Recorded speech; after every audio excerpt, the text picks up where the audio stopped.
Praise the Lord. खुदावंद यीशु मसीह के नाम से और उसके अगाप के प्रेम में आप सबों को फिर एक बार इस YouTube चैनल के अंदर इस हफ्ते के पहले दिन सबों को स्वागत करते हैं।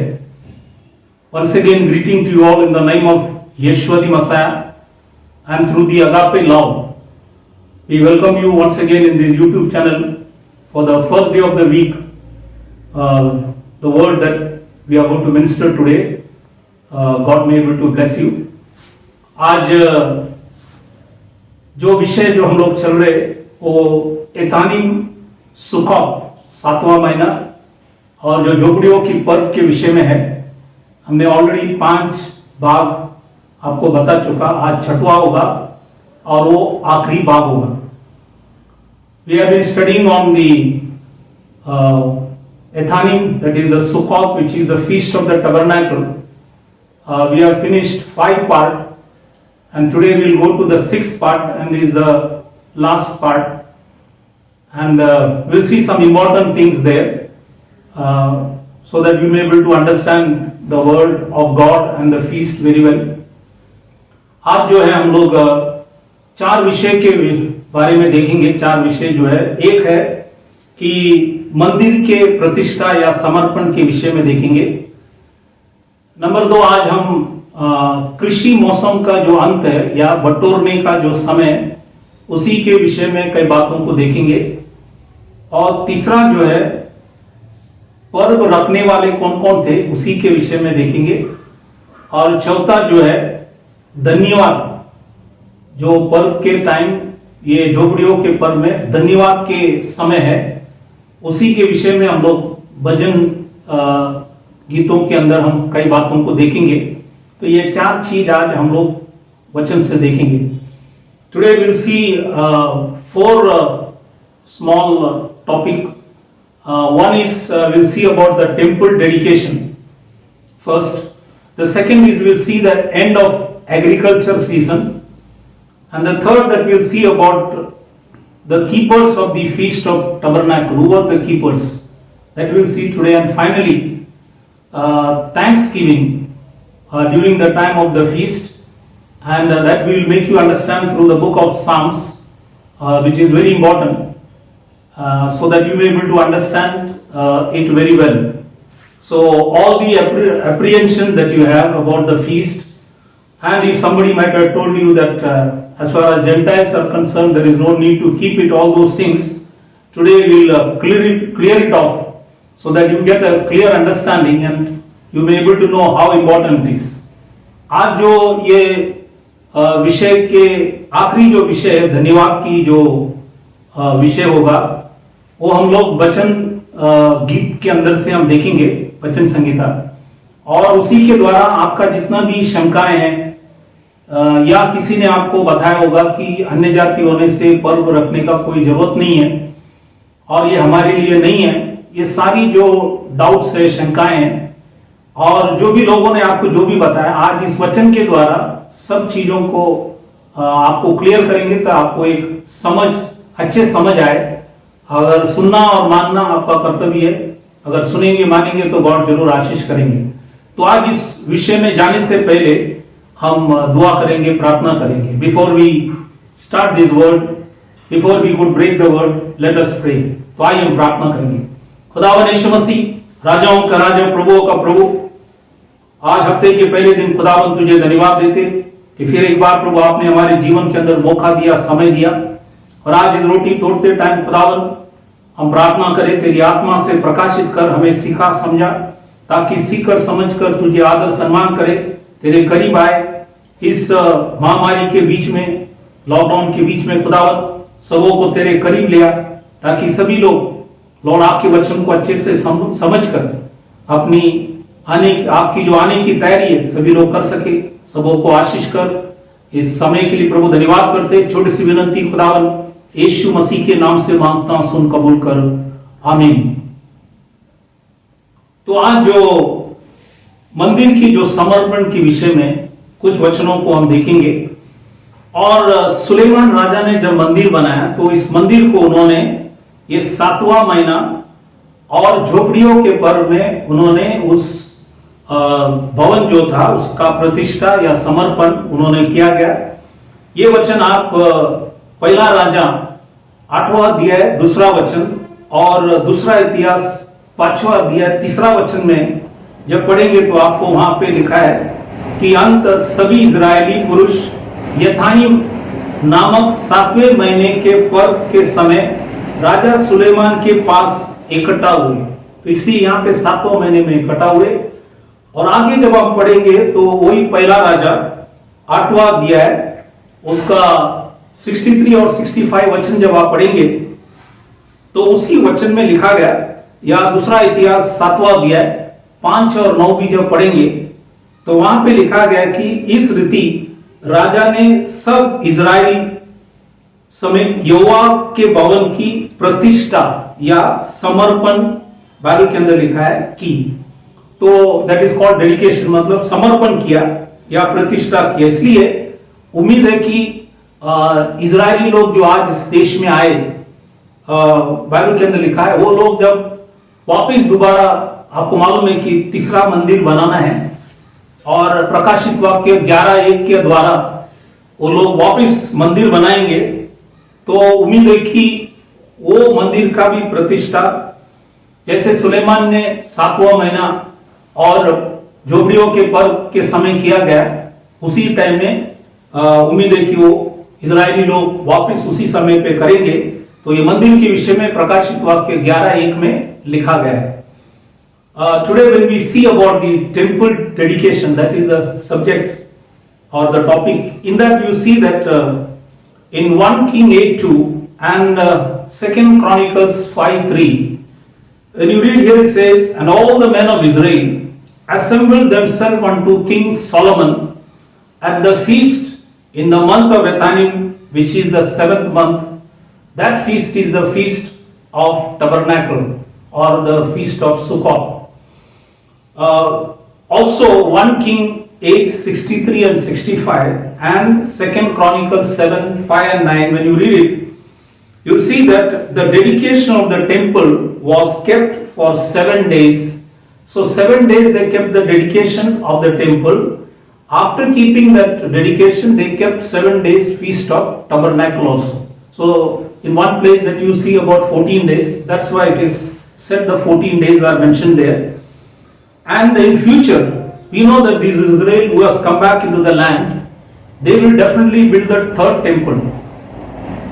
Why say third temple? Because Solomon's temple was the first one. Zerubbabel's temple, which was rebuilt, that is the second, and the third which they are going to build now. Now that third temple, there is a possibility that they will have the same dedication in the time of the feast of tabernacle, that you will see it.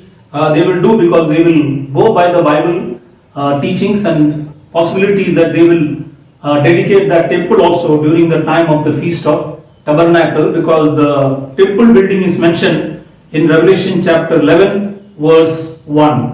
तो इसलिए जो बताया गया है कि जो तीसरा मंदिर है, इसलिए वो तीसरा मंदिर है क्योंकि सुलेमान ने पहले बार मंदिर बनाया, वो टूटने के बाद जरुब्बाबेल ने दोबारा टूटा हुआ मंदिर को बनाया। अब जो इजरायली लोग अपने देश में, बाइबल के अंदर लिखा है 1948 में जो लोग आए, वो लोग वापस मंदिर बनाएंगे और उसी का प्रतिष्ठा भी हम विश्वास करते हैं कि यही महीने में वचन के द्वारा वो लोग वापस किया जाएंगे। आगे जब हम जाएंगे तो दूसरा जो विषय जो है, ये जो दूसरा विषय है कि ये कृषि मौसम का अंत का समय या बटोरने का भी समय है, और ये झोपड़ियों के पर्व में होता है बटोरने का समय या कृषि मौसम का जो अंत है। कुछ वचन हम उसी के विषय में भी देखेंगे। जब हम लोग निर्गम की किताब 23वां अध्याय 16 वचन जब पढ़ता है तो वहां पे लिखा गया, जब तेरी बोई हुई खेती के पहली उपज तैयार हो तब कटनी का पर्व मनाना। तो ये कटनी का पर्व या बटोरने का पर्व, क्योंकि आगे लिखता है वर्ष के अंत में जब तू परिश्रम का फल बटोर कर ढेर लगाए तब बटोरने का पर्व मनाना। तो ये बटोरने का पर्व मतलब झोपड़ियों के पर्व। मतलब ये जो कृषि मौसम साल का जो अंत है ये झोपड़ियों के पर्व में होता है, इसलिए यहाँ पे लिखा गया कि वर्ष के अंत में, मतलब जब ये कृषि मौसम का जो अंत, उस टाइम सब बटोरने का समय है, तब परमेश्वर ने यह वचन लिखा गया। और एक वचन वही निर्गम 34वां अध्याय 22 में हम जब पढ़ेंगे, वहां पे भी लिखा गया, और वर्ष के अंत में बटोरने का भी पर्व मनाना, बटोरने का भी पर्व। तो मैंने कहा बटोरने का पर्व जो है ये बाइबल के अंदर लिखा है, ये है झोपड़ियों के पर्व में, और उसको लिखा गया वर्ड है, मतलब उसको इंग्लिश में लिखा है इन गैदरिंग। इन गैदरिंग मतलब वो जो वर्ड है बटोरने का समय, मतलब जमा करना, इकट्ठा करना, तो उसका इब्रानी में है औसिफ। औसिफ मतलब कि ये सब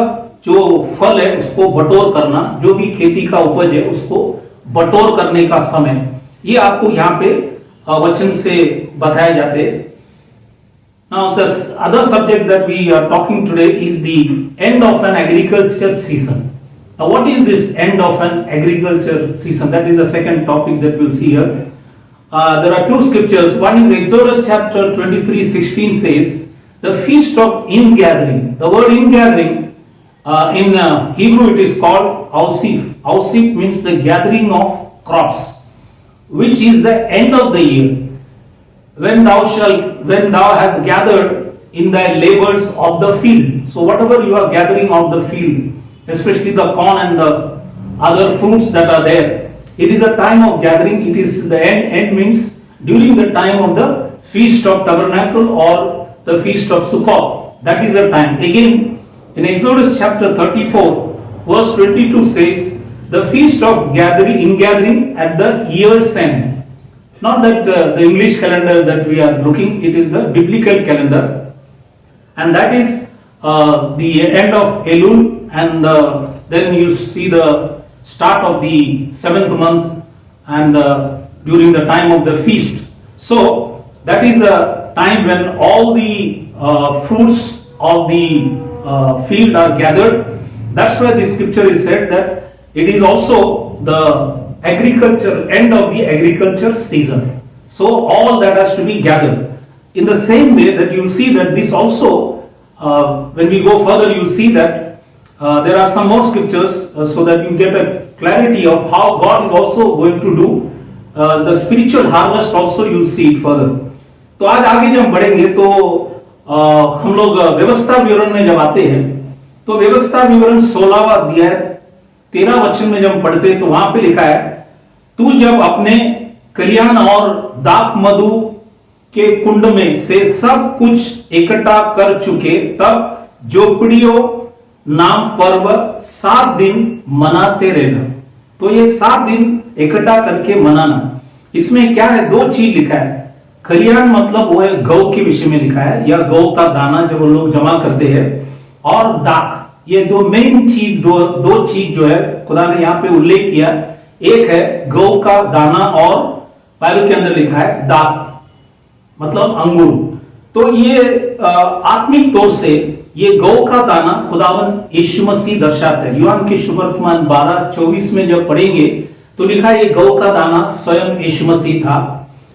और दाक जो वहां पे लिखा गया, क्योंकि बाइबल में लिखा है दोनों तुम इकट्ठा करना, तो दाक जो है वो हमें यीशु मसीह का लहू भी दर्शाता है। इसलिए लूका की किताब 10:24 वचन जब 34 वचन पढ़ेंगे तो वहां पे लहू के बारे में लिखा है। इसलिए खुदा ने क्रूस के ऊपर लहू बहाया, और हम जब प्रभुभोज की विधि करता है तो हम प्याला जो लेता है उसी में भी हमें लहू दर्शाता है। इसलिए 1 कुरिन्थियन 10:16 और 1 कुरिन्थियन 11:25 में जब आप पढ़ेंगे तो प्याले के विषय में भी लिखा है, वो यीशु मसीह का लहू भी हमें दर्शाता है। ये आत्मिक अर्थ एक।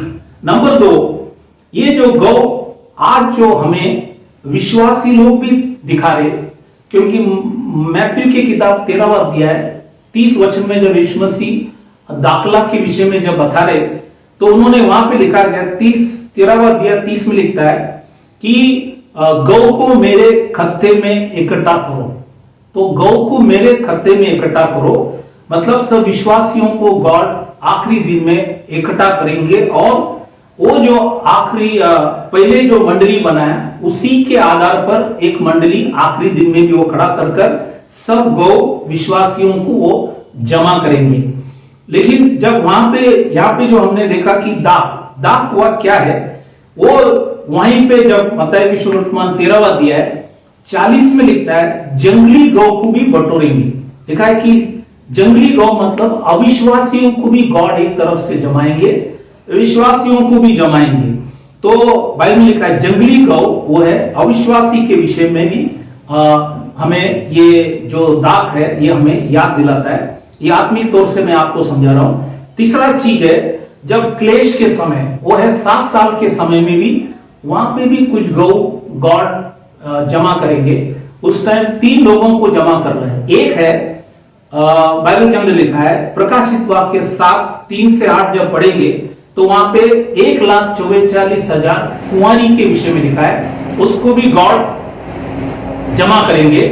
दूसरा बात है लिखा है कि प्रकाशित वाक्य 7:9 से 11 जब हम पढ़ेंगे तो वहां पे अन्य जाति लोगों को भी वो जमा करेंगे। और तीसरा जो है प्रकाशित वाक्य 12वां अध्याय पहला वचन जब पढ़ेंगे तो वहां पे इजरायली लोगों को भी वो ले आने वाले। तो ये क्लेश के टाइम में 7 साल की जो समय में ये 3 लोगों को खुदा जमा करेंगे, ये भी हमें गौ दर्शाते। लेकिन उस टाइम जो अविश्वासी लेंगे वो है बाइबल के अंदर लिखा है उस टाइम दाख की कटनी होगा। तो प्रकाशित वाक्य 14वां अध्याय 14 से 20 आप पढ़ेंगे तो वहां पे दाख की कटनी मतलब पृथ्वी की कटनी करने वाले हैं, इसी के विषय। इसलिए मैंने कहा ये जो व्यवस्था विवरण 16-13 में जो वचन पढ़े वो बहुत भविष्यवाणी भी खुदा ने किया गया कि ये कल्याण मतलब गौ और बाइबल के अंदर लिखा है दाख मधु दोनों इकट्ठा करना है। तो अंत में गॉड अब पहले गौ को इकट्ठा करेंगे, उसके बाद बाइबल के अंदर लिखा है गौ का जो कटनी होगा, उसके बाद अंत में 7 साल के बाद आप देखेंगे दाख का भी कटनी होगा। ये सारी बातों को खुदा ने आत्मिक बातों को भी लिखा गया ताकि इस बातों को आप समझेंगे। Now when we go further in Deuteronomy chapter 16:13, there is a scripture, it says, "Thou shalt observe the feast of tabernacle 7 days, after thou hast gathered in thy corn and thy wine." He specifically has mentioned here corn and wine. Why did he mention? Now what is corn? Spiritually now what it speaks. Now corn in the Bible speaks about the corn of wheat. Now that's what Yeshua himself is the corn of wheat. When you read John chapter 12:24, Jesus Christ himself is the corn of wheat. Now that blood, the wine speaks about the blood. Now we know the blood is the blood of Jesus Christ which is shed on the cross of Calvary. So when you read Luke chapter 10 verse 34, the blood is also mentioned there. Then when we participate in the Lord's table, the cup that shows the blood, now that is the blood of Jesus Christ which cleanses, and that is the New Testament through which God has covenanted us. That's why in 1 Corinthians 10:16 and 1 Corinthians 11:25 the cup of the blood is mentioned. That is a cup of blessing that is mentioned, and when we participate it is also a blessing. That is the one spiritual meaning of corn and wine I showed you. The second meaning is the wheat here also represent the believers in these last days also. Wheat, because in Matthew chapter 13:30 says, "Gather the wheat into my barn." Now that is, there is a wheat harvest now before the coming of the Messiah. All the wheat in these last days will be gathered, and they will be gathered and they will be put into the barn. That's what all the believers will be gathered. Then regarding the wine, now that speaks about the tares there. Now there is a wheat and there is a tares. Now tares they look like wheat but they are not wheat. So they look like believers but not believers.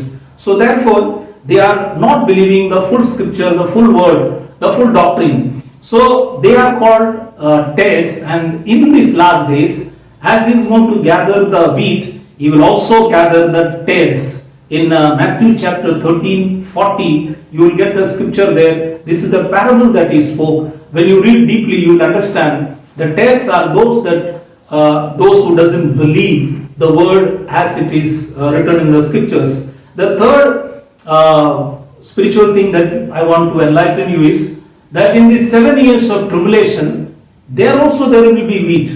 In these 7 years of tribulation, one group is the virgins. In Revelation chapter 7, 3 to 8, you'll see that there is 1,44,000 virgins.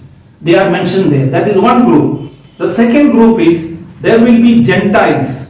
That is Revelation chapter 7, 9 to 17. The Gentiles in those times who are not believing today, but during the time of Moses and Elijah, they will believe. They are the other group there. And the third group is Israel in Revelation chapter 12, verse 1 that you will see. So, Gentiles, it is mentioned in Revelation chapter 7, 9 to 17, and Israel mentioned in chapter 12, 1. Now, during that time, in the time of tribulation, all those who refuse to hear the word which Moses and Elijah will preach, and they will not accept it, then they will go for destruction, and that's called grape harvest. So when you read Revelation chapter 14 to 20, when you read it, you will see that there is a grape harvest.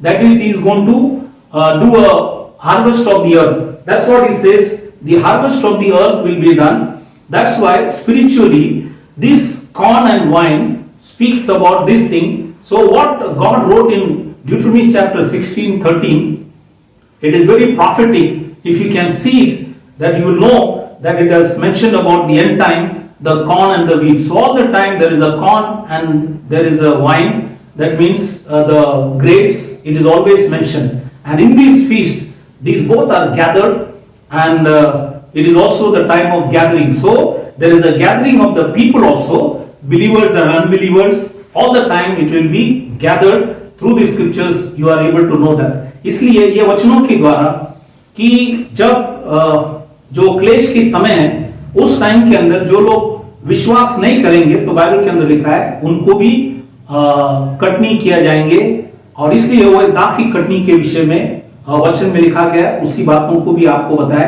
क्योंकि 7 साल के अंदर मोशे ELISA 2 दास लोग आकर Israeli लोग को प्रचार करेंगे। तो आज जो लोग अब जो लोगों ने सुना नहीं, समझा नहीं, वो लोग 7 साल के क्लेश में जाएंगे। उस टाइम वापिस उनको गॉड सेकंड चांस दिया जा रहा है वचन सुनने के लिए। आज देखो बहुत लोगों को बताया कि खुदा एक है, कोई बहुत से लोगों ने सुना नहीं, लेकिन जब तकलीफ के टाइम जब जाएंगे तब वो सुनेंगे, तब उनको बचाएंगे। वो लोग हैं जो अन्य जाति लोग, जिनके बारे में मैंने वचन में बताया, और बाकी जो लोग हैं उनको काटा जाएंगे, उनका कटनी होगा, उसी के विषय में भी वचन में लिखा है। इस सारी बातों को ये कृषि मौसम की जो अंत के विषय में, बटोरने के समय के विषय में आपको बताया गया है। तो we have shown you that the end of agriculture season, it is also the end of the 2 ages, 2 time. That is, one is before the coming of Christ for the church, and then afterwards he's going to come after the tribulation. He's going to come again. So in these 2 comings, you will see how he's going to gather the wheat as well as the wine, that is the grapes. Both are mentioned, so you may be able to understand this. अब हम तीसरा जो विषय में जब जाएंगे, तीसरा विषय कि ये पर्व रखने वाले कौन कौन थे बाइबल के अंदर, उसी को भी बताएंगे कि ये जो खास करके जोगनियों के पर्व, इसमें 7 उदाहरणें मैं आपको याद दिलाता हूं। एक है लेवी की किताब 23वां अध्याय 33 और 34 वचन पढ़ते टाइम, इजरायली लोग जब मिस्र से जब बाहर आए तो उन्होंने इस पर्व को माना और पालन किए। ये व्यवस्था विवरण 16वां अध्याय 13 में भी लिखा गया। नंबर 2, हर 7 वर्ष में जो जिसको कहता है कि शिमिटा ईयर, तो हर 7 वर्ष में शिमिटा ईयर, व्यवस्था विवरण इसका 31वां अध्याय 9 और 10 में इजरायली लोगों से कहा गया हर 7 वर्ष में भी तुमको ये आपको सबको ये पर्व भी रखना है। तो हर 7 साल में भी वो लोग उसके पालन करते थे, उसको रखते थे। तीसरा जो है, सुलेमान राजा जब राज कर रहे थे उस टाइम में भी उन्होंने मंदिर का समर्पण उन्होंने उस टाइम के अंदर किया गया। इसलिए दूसरा इतिहास 5वां अध्याय 3रा वचन और 7वां अध्याय 8 और 9 भी जब पढ़ेंगे तो वहां पे सुलेमान राजा ने खुदा की जो भवन बनाया, उस भवन जो 7 साल लगा, और उन्होंने उस मंदिर को भी समर्पण किया या प्रतिष्ठा किया, वो भी मतलब उन्होंने भी ये पर्व को रखा, या वो भी रखने वाले में से एक था। चौथा जो उदाहरण था एजरा और नेहमिया। तो आज हम एजरा की किताब 3रा अध्याय 4था वचन और नेहमिया की किताब 8वां अध्याय 17 और 18 वचन जब पढ़ेंगे तो वहां पे इजरायली लोग बंधुआई से जब छुड़ गए तो उस टाइम भी उन्होंने पर्व को माना और रखा गया। तो इसलिए यह है चौथा उदाहरण।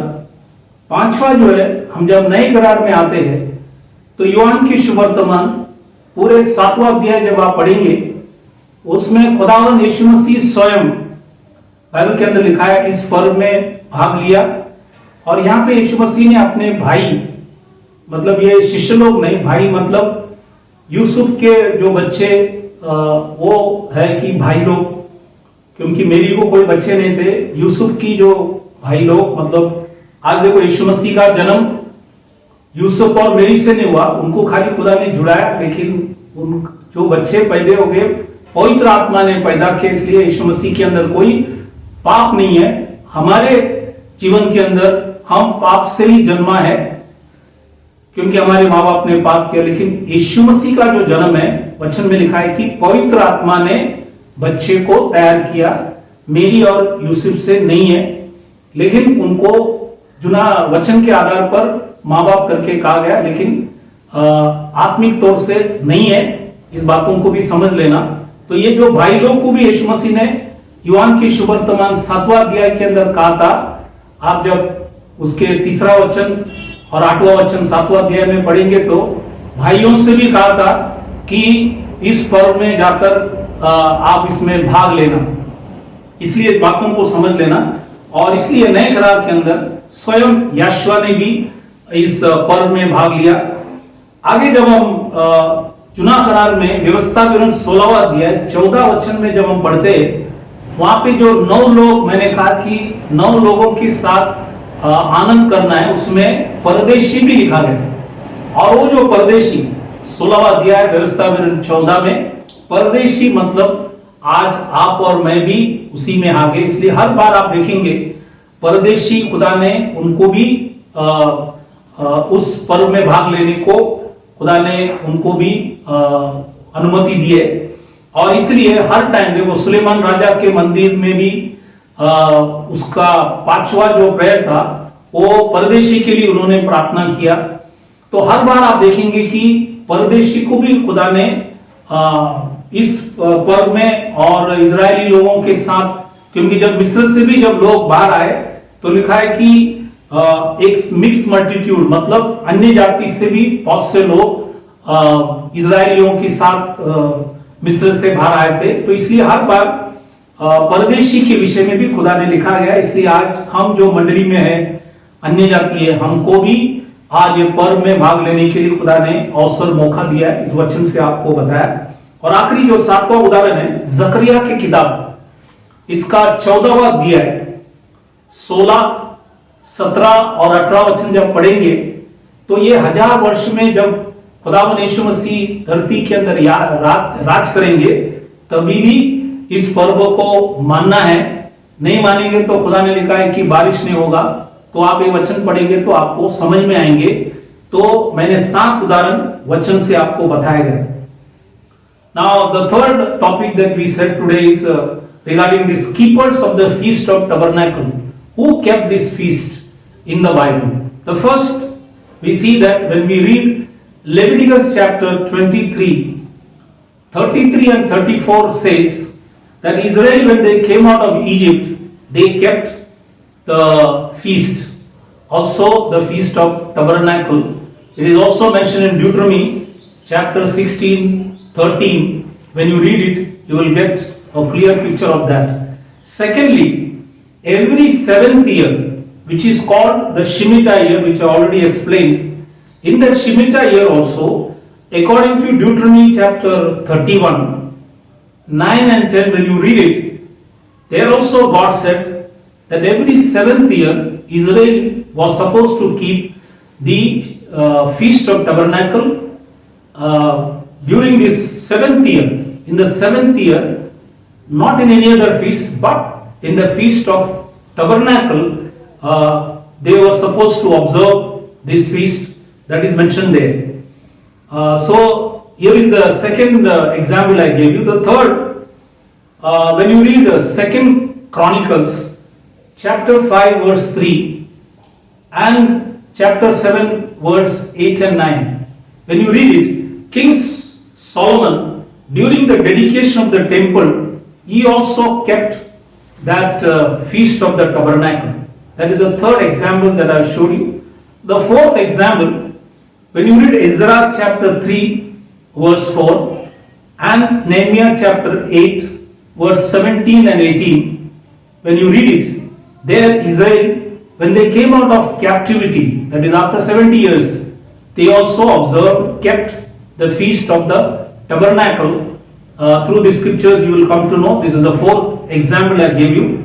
The fifth is, when you read in the New Testament, John chapter 7, most of the chapter speaks about the Feast of the Tabernacle. And here, Jesus Christ himself took part because he went to the synagogue, and on the Feast of Tabernacle he also taught the people. And on the 8th day also you see that Jesus Christ spoke there, and I showed you earlier all that he did. And also he is telling his brethren to go and attend the feast. In John chapter 7 verse 3 and verse 8, when you go through it, you will see that Jesus Christ told his brethren. Now these brethren are not disciples, they are the children through Joseph. Because Mary had no child later, that's why Mary was committed to John the disciple. So therefore, these children of Joseph, they are the brethren, they were told to attend the feast. That also you will see in John chapter 7. When you read it, you will get it. So Jesus Christ himself attended and told his brethren also to attend. The sixth example is in Deuteronomy chapter 16:14. I said last time also that when they are supposed to rejoice with 9 people, that includes the strangers. Now every time God included the strangers, even during the time when Solomon built the temple, the fifth prayer that he makes, it is about strangers also. When Israel came out of the land of Egypt, there was the mixed multitude there. So all the time God also took care of the strangers also who believed the word. They were also allowed to participate. That's why today in the New Testament we are also strangers. We are the people. We also have the right to keep this feast all for the glory of Jesus Christ. The seventh example is when you read Zechariah chapter 14, verse 16, 17 and 18. All these 3 scriptures you read, you will see that during the time of millennium, that is 1000 years of reign on earth by Yeshua the Messiah, during that time also everybody is supposed to keep the feast of the tabernacle, the Jews and the Gentiles. That's why the scripture is mentioned there. So this is very important. So all these 7 examples I gave you, they were all the keepers of the feast. Therefore, we are also supposed to keep it for the blessing that God may able to give us. Further we'll see, आगे हम जब जाएंगे तो अभी हम चौथा जो विषय मैंने कहा था कि आज जो बताएंगे वो है धन्यवाद के जो विषय। अब हम बहुत मुख्य विषय में आ रहे हैं, क्योंकि आज हम लोग इस जो विषय इसको हम लोग समाप्त कर रहे हैं 6वां भाग के अंदर। तो इसमें विशेष है जो धन्यवाद की जो समय है, पर्व के समय, ये पर्व में धन्यवाद की पर्व, इसके विषय में आज मैं वचन संगीता से, मतलब वचन की गीत से कुछ विशेष बातों को बताना चाहता हूं, क्योंकि कई बार मैंने भी इस वचन को पढ़ चुका है लेकिन मैंने भी कभी समझा नहीं। लेकिन आज खुदा ने जो भी प्रकाशित किया बातों को मैं आपको भी समझाता हूं। अब ये वचन ध्यान से सुन लेना, क्योंकि आज आपके अंदर जो भी शंकाएं हैं या किसी ने आपसे कहा कि वो पास्टर का क्या सुनना है, क्योंकि ये हमारे लिए नहीं है, ये यहूदियों के लिए पर्व मानना जरूरी नहीं है, रखना जरूरी नहीं है। जो भी आपके शंका या कोई भी आपको भड़काया होगा या जो भी शंकाएं आज है, ये आज आप ये वचन संगीता सुनेंगे तो आपका जो भी शंका है, मैं विश्वास करता हूं कि सब दूर होगा और इसी के द्वारा खुदा आपके जीवन के आपको बढ़ोतरी आशीष खुदा जरूर देंगे। क्योंकि मैंने भी इस बातों को नहीं समझा, लेकिन आज खुदा ने समझ दिया, इसलिए आज मैं आपको विस्तार से इस बातों को आज बताता हूं। So today as we close this subject on the Ethanim and Sukkot, today we have the sixth part. Now we are coming to the main thing, is the fourth topic today. I said about Thanksgiving. Now this Thanksgiving is very important. Now that I am going to enlighten you through Psalms. Why? Because I also for years together never knew that, though I have read many times these Psalms, but it never reflected what it speaks about. But today, through this I want to make you understand. That's why I want you to attend very carefully, so that all the doubts that you have today, or if people have told you that don't listen to pastor because this is not for us, it is for the Jewish people, we are not supposed to keep it, there is no need, all that doubt or all that problem you may have it, today through these Psalms you will get all the clarity, because it has been a blessing to me and I believe it will also be a blessing to you. Therefore, listen to it very carefully so that you may be able to understand it. तो आज हम लोग ये वचन संगीता विशेष करके 120 से 135 जो भजन है, ये ख्याल से इसको समझ के लेना, 120 से 135, और इसमें 16 भजन है और उसमें 15 भजन जो आप पढ़ेंगे, ये 15 भजन जब आप पढ़ते हैं तो आप जब देखेंगे 120 वचन संगीता लिखने के बाद नीचे एक छोटा सा टॉपिक दिया है, आप देखेंगे एक विषय दिया है, वो आप हिंदी में पढ़ेंगे तो लिखा गया यात्रा की गीत। वहां पे लिखा गया यात्रा की गीत। ये यात्रा मतलब क्या है? ये इब्रानी जो शब्द है वो ये है मलाव। मलाव मतलब, इसका मतलब है ऊंचाई, इंग्लिश में लिखा है डिग्रीज, तो यह है ऊंचाई या ऊंचा स्थान की यात्रा। ऊंचा स्थान की यात्रा मतलब इजरायली लोग जो जेरूसलेम में जो मंदिर था वहां पे बाइबल के अंदर लिखा है यात्रा करने जा रहे, या इसको बोलता है एक जुलूस, प्रोसेशन, जुलूस भी वो लोग लेते हैं, या तीर्थ यात्रा। एक बहुत इंपॉर्टेंट, बहुत ये बातों को अच्छे से समझ लेना, इसको बोलता है तीर्थ यात्रा। तो ये जो हमारे लिए क्या है, आप बोलेंगे आप जुना करा सर हमारे लिए क्या? ये हमारे लिए एक आत्मिक यात्रा है। हमको जाना है स्वर्ग, तो हमारी आत्मिक यात्रा के अंदर भी हमारे जीवन में बढ़ोतरी होना चाहिए। तो ये आत्मिक यात्रा इजरायली लोग कब करते हैं? अब आपको मालूम है व्यवस्था विवरण इसका 16वां अध्याय 16 में खुदा ने लिखा है कि 3 पर्व में, हालांकि मैंने कहा कि 9 पर्व है, उसमें 3 पर्व जो है वो है अख़मीरी रोटी की पर्व, नंबर 2 सप्ताहों की पर्व, और तीसरा है झोपड़ियों की पर्व। ये तीनों पर्व में हर पुरुष इजराइल में आना ही आना है खुदा की आशीष के लिए। तो ये 9 पर्व में 3 पर्व जो मैंने अभी बताया, ये उनको आना ही आना है, क्योंकि उनको धन्यवाद खुदा को चढ़ाना है, देना है। इसलिए ये जब इजरायली लोग कैसे करते हैं, ताकि आपको इसको आत्मिक बातों को हम आगे देखेंगे। Now today we have come to the subject on thanksgiving. Now from Psalms 120 to 135 there are 16 Psalms. In the 16 Psalms, 15 Psalms, when you read Psalms 120, after seeing that 120 down, there is a topic that is called Song of Degrees. So from 120 to 134, when you read it, everywhere the topic is there, songs of degrees, songs of degrees. What is the degrees? Now the word degrees in Hebrew, it is called malah, ya malav. Malav means it is called an elevation or a journey to a higher place a step, a procession, or a pilgrimage. That's the meaning. Now, what is this? Now, Israel, there are, as I said, there are 9 feasts in the Bible. Out of these 9 feasts, 3 feasts are supposed to be kept by all the male. So, in the year, 3 times they are supposed to attend, or they must attend that feast for the blessings of the Lord. The one is the unleavened bread, also Passover.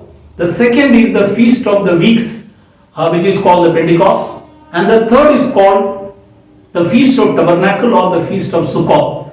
Now these 3 feasts, according to Deuteronomy chapter 16, verse 16, they are supposed to keep this feast. Every male has to appear. Now you see that that's the reason why in Samuel, the first chapter that you read, Elkanah and his wife, year by year they used to keep this feast, and that's why one day see God blessed Hannah with a child when she observed this thing. That's why it is very important.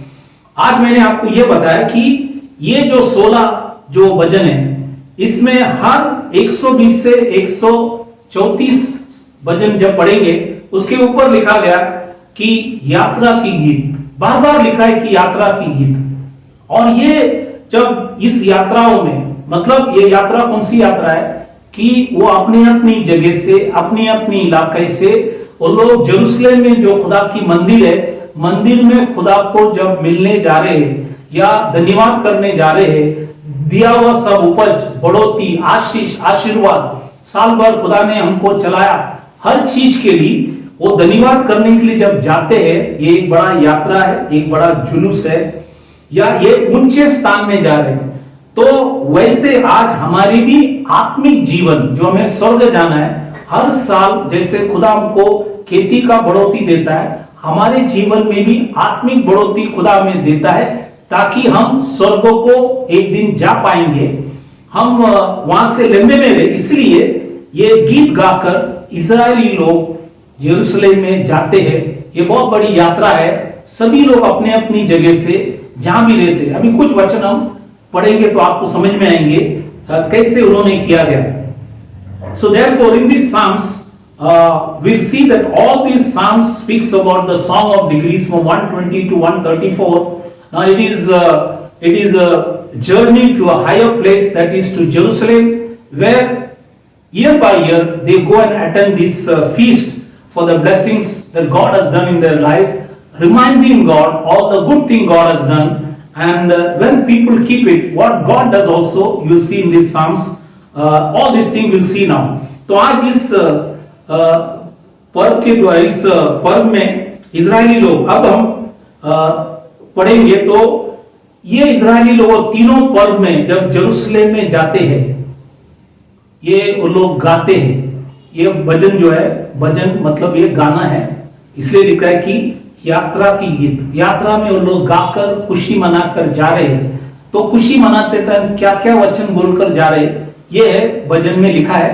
तो आज हम भी हमारी स्वर्गीय यात्रा में, इस पृथ्वी में जब हम रहते हैं, हम भी ये गीत या ये वचन पढ़ेंगे तो हमारे लिए भी आशीष होगा।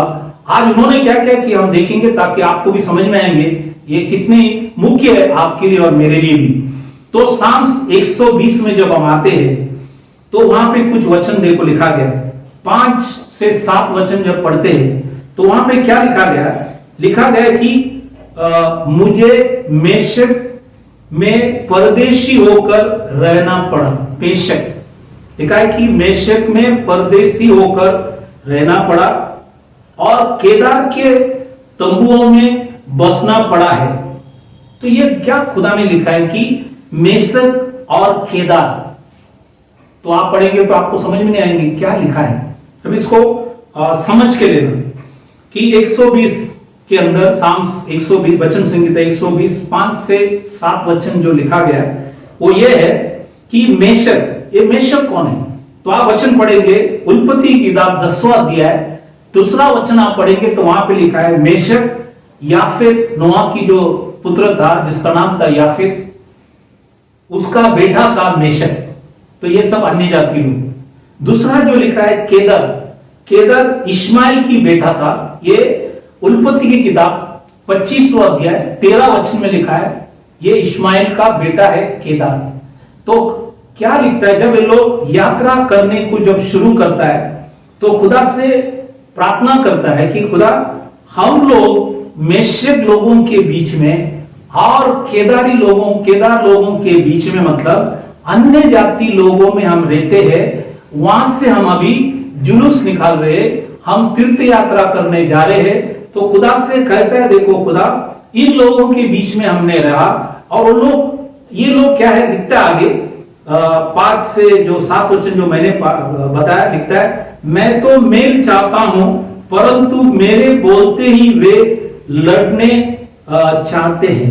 तो ये सब लड़ने वाले लोग हैं, आपको ध्यान से समझ लेना, क्योंकि आज हम भी कहां पे रहते, हम भी अन्य जाति लोगों के बीच में जो विश्वास नहीं करते, वैसे उस समय के अंदर इश्माएल की जो बच्चे, मेशेक की जो बच्चे थे, ये सभी लोग लिखा है कि खुदा को नहीं मानते थे, ये लोग शांति से विरुद्ध था। और इसलिए यहां पे लिखा गया कि हम तो चाहता है कि मेल से हम जिए, लेकिन हम जब उनको बोलते हैं मेल से जियो, तो लोग क्या करता है, लड़ने के लिए चाहता है। तो आज ऐसे संदर्भ में देखो, पहला वचन आप जहां पढ़ेंगे लिखा है कि मैं दुख में खुदा को बुलाया तो खुदा ने हमारी विनती सुना। तो आज ऐसे समय के अंदर ये जुलूस लेकर ये तीर्थ यात्रा जब करते हैं, तो उस यात्रा में खुदा को याद दिला रहा है, खुदा हम अविश्वासी लोगों के बीच में रहते हैं, लड़ने वाले लोगों के बीच में रहते हैं, गाली गलौज करने वाले लोगों के बीच में रहते हैं। तो गॉड, आज तूने हमें आज तक जिंदा रखा, इसलिए लोग गाना गाकर आ रहे, खुदा कि आपने हमें ये सब मुसीबत से बचाकर, जब लड़ने आए हम शांति के लोग हैं, हम चुपचाप रहे, इसलिए आज वो गाकर खुदा को धन्यवाद करने आते। और बाइबल के अंदर लिखा है, ऐसे लड़ाई के टाइम वो बाइबल के अंदर लिखा है, लोगों के ऊपर भरोसा नहीं दिए। आगे हम कुछ वचनों को और भी देखेंगे। When we read Psalms 120 verse 5 to 7, very important scripture. Here it says, sojourned in Meshach and in the tent of Kedar, we dwelt with them that hate peace. I am for peace, but when I speak, they are for war. Now, who is this Meshach and who is this Kedar? When you go deep into the word and try to find out what it speaks about, you see that Meshach in Genesis chapter 10 verse 2 was the son of Japheth, who was the son of Noah.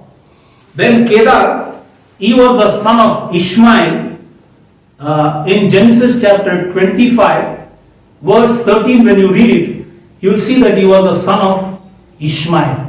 So these Jewish people, they were staying with these kind of people, and therefore they are telling God that look, all time these people always come to fight. We were for peace. They say, Lord, I am for peace, but when I speak, they are for war.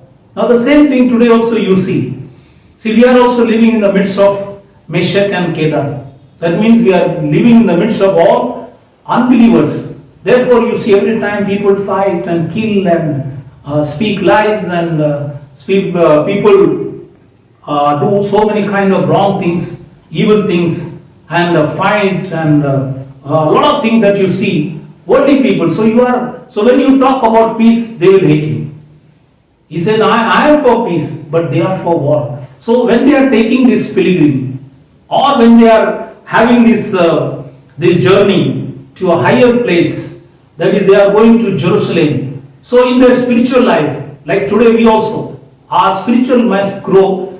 God has allowed all these people for you to stay in them, so that you may be able to honor God. That's what He wants to see, that He has kept you in the midst of all the unbelievers, so that you may be a light, and you will keep quiet, because you are for peace, you are for shalom, but these people are for war. So always, every day, you will have a war, but God is the one who protects you. So while they take the journey towards Jerusalem, they sing this song and say, God, we were in the midst of unbelievers, but we were for peace, but they are for war. That's what they are saying. आगे जब हम जाएंगे, अब हम भजन संगीता 121 में आएंगे।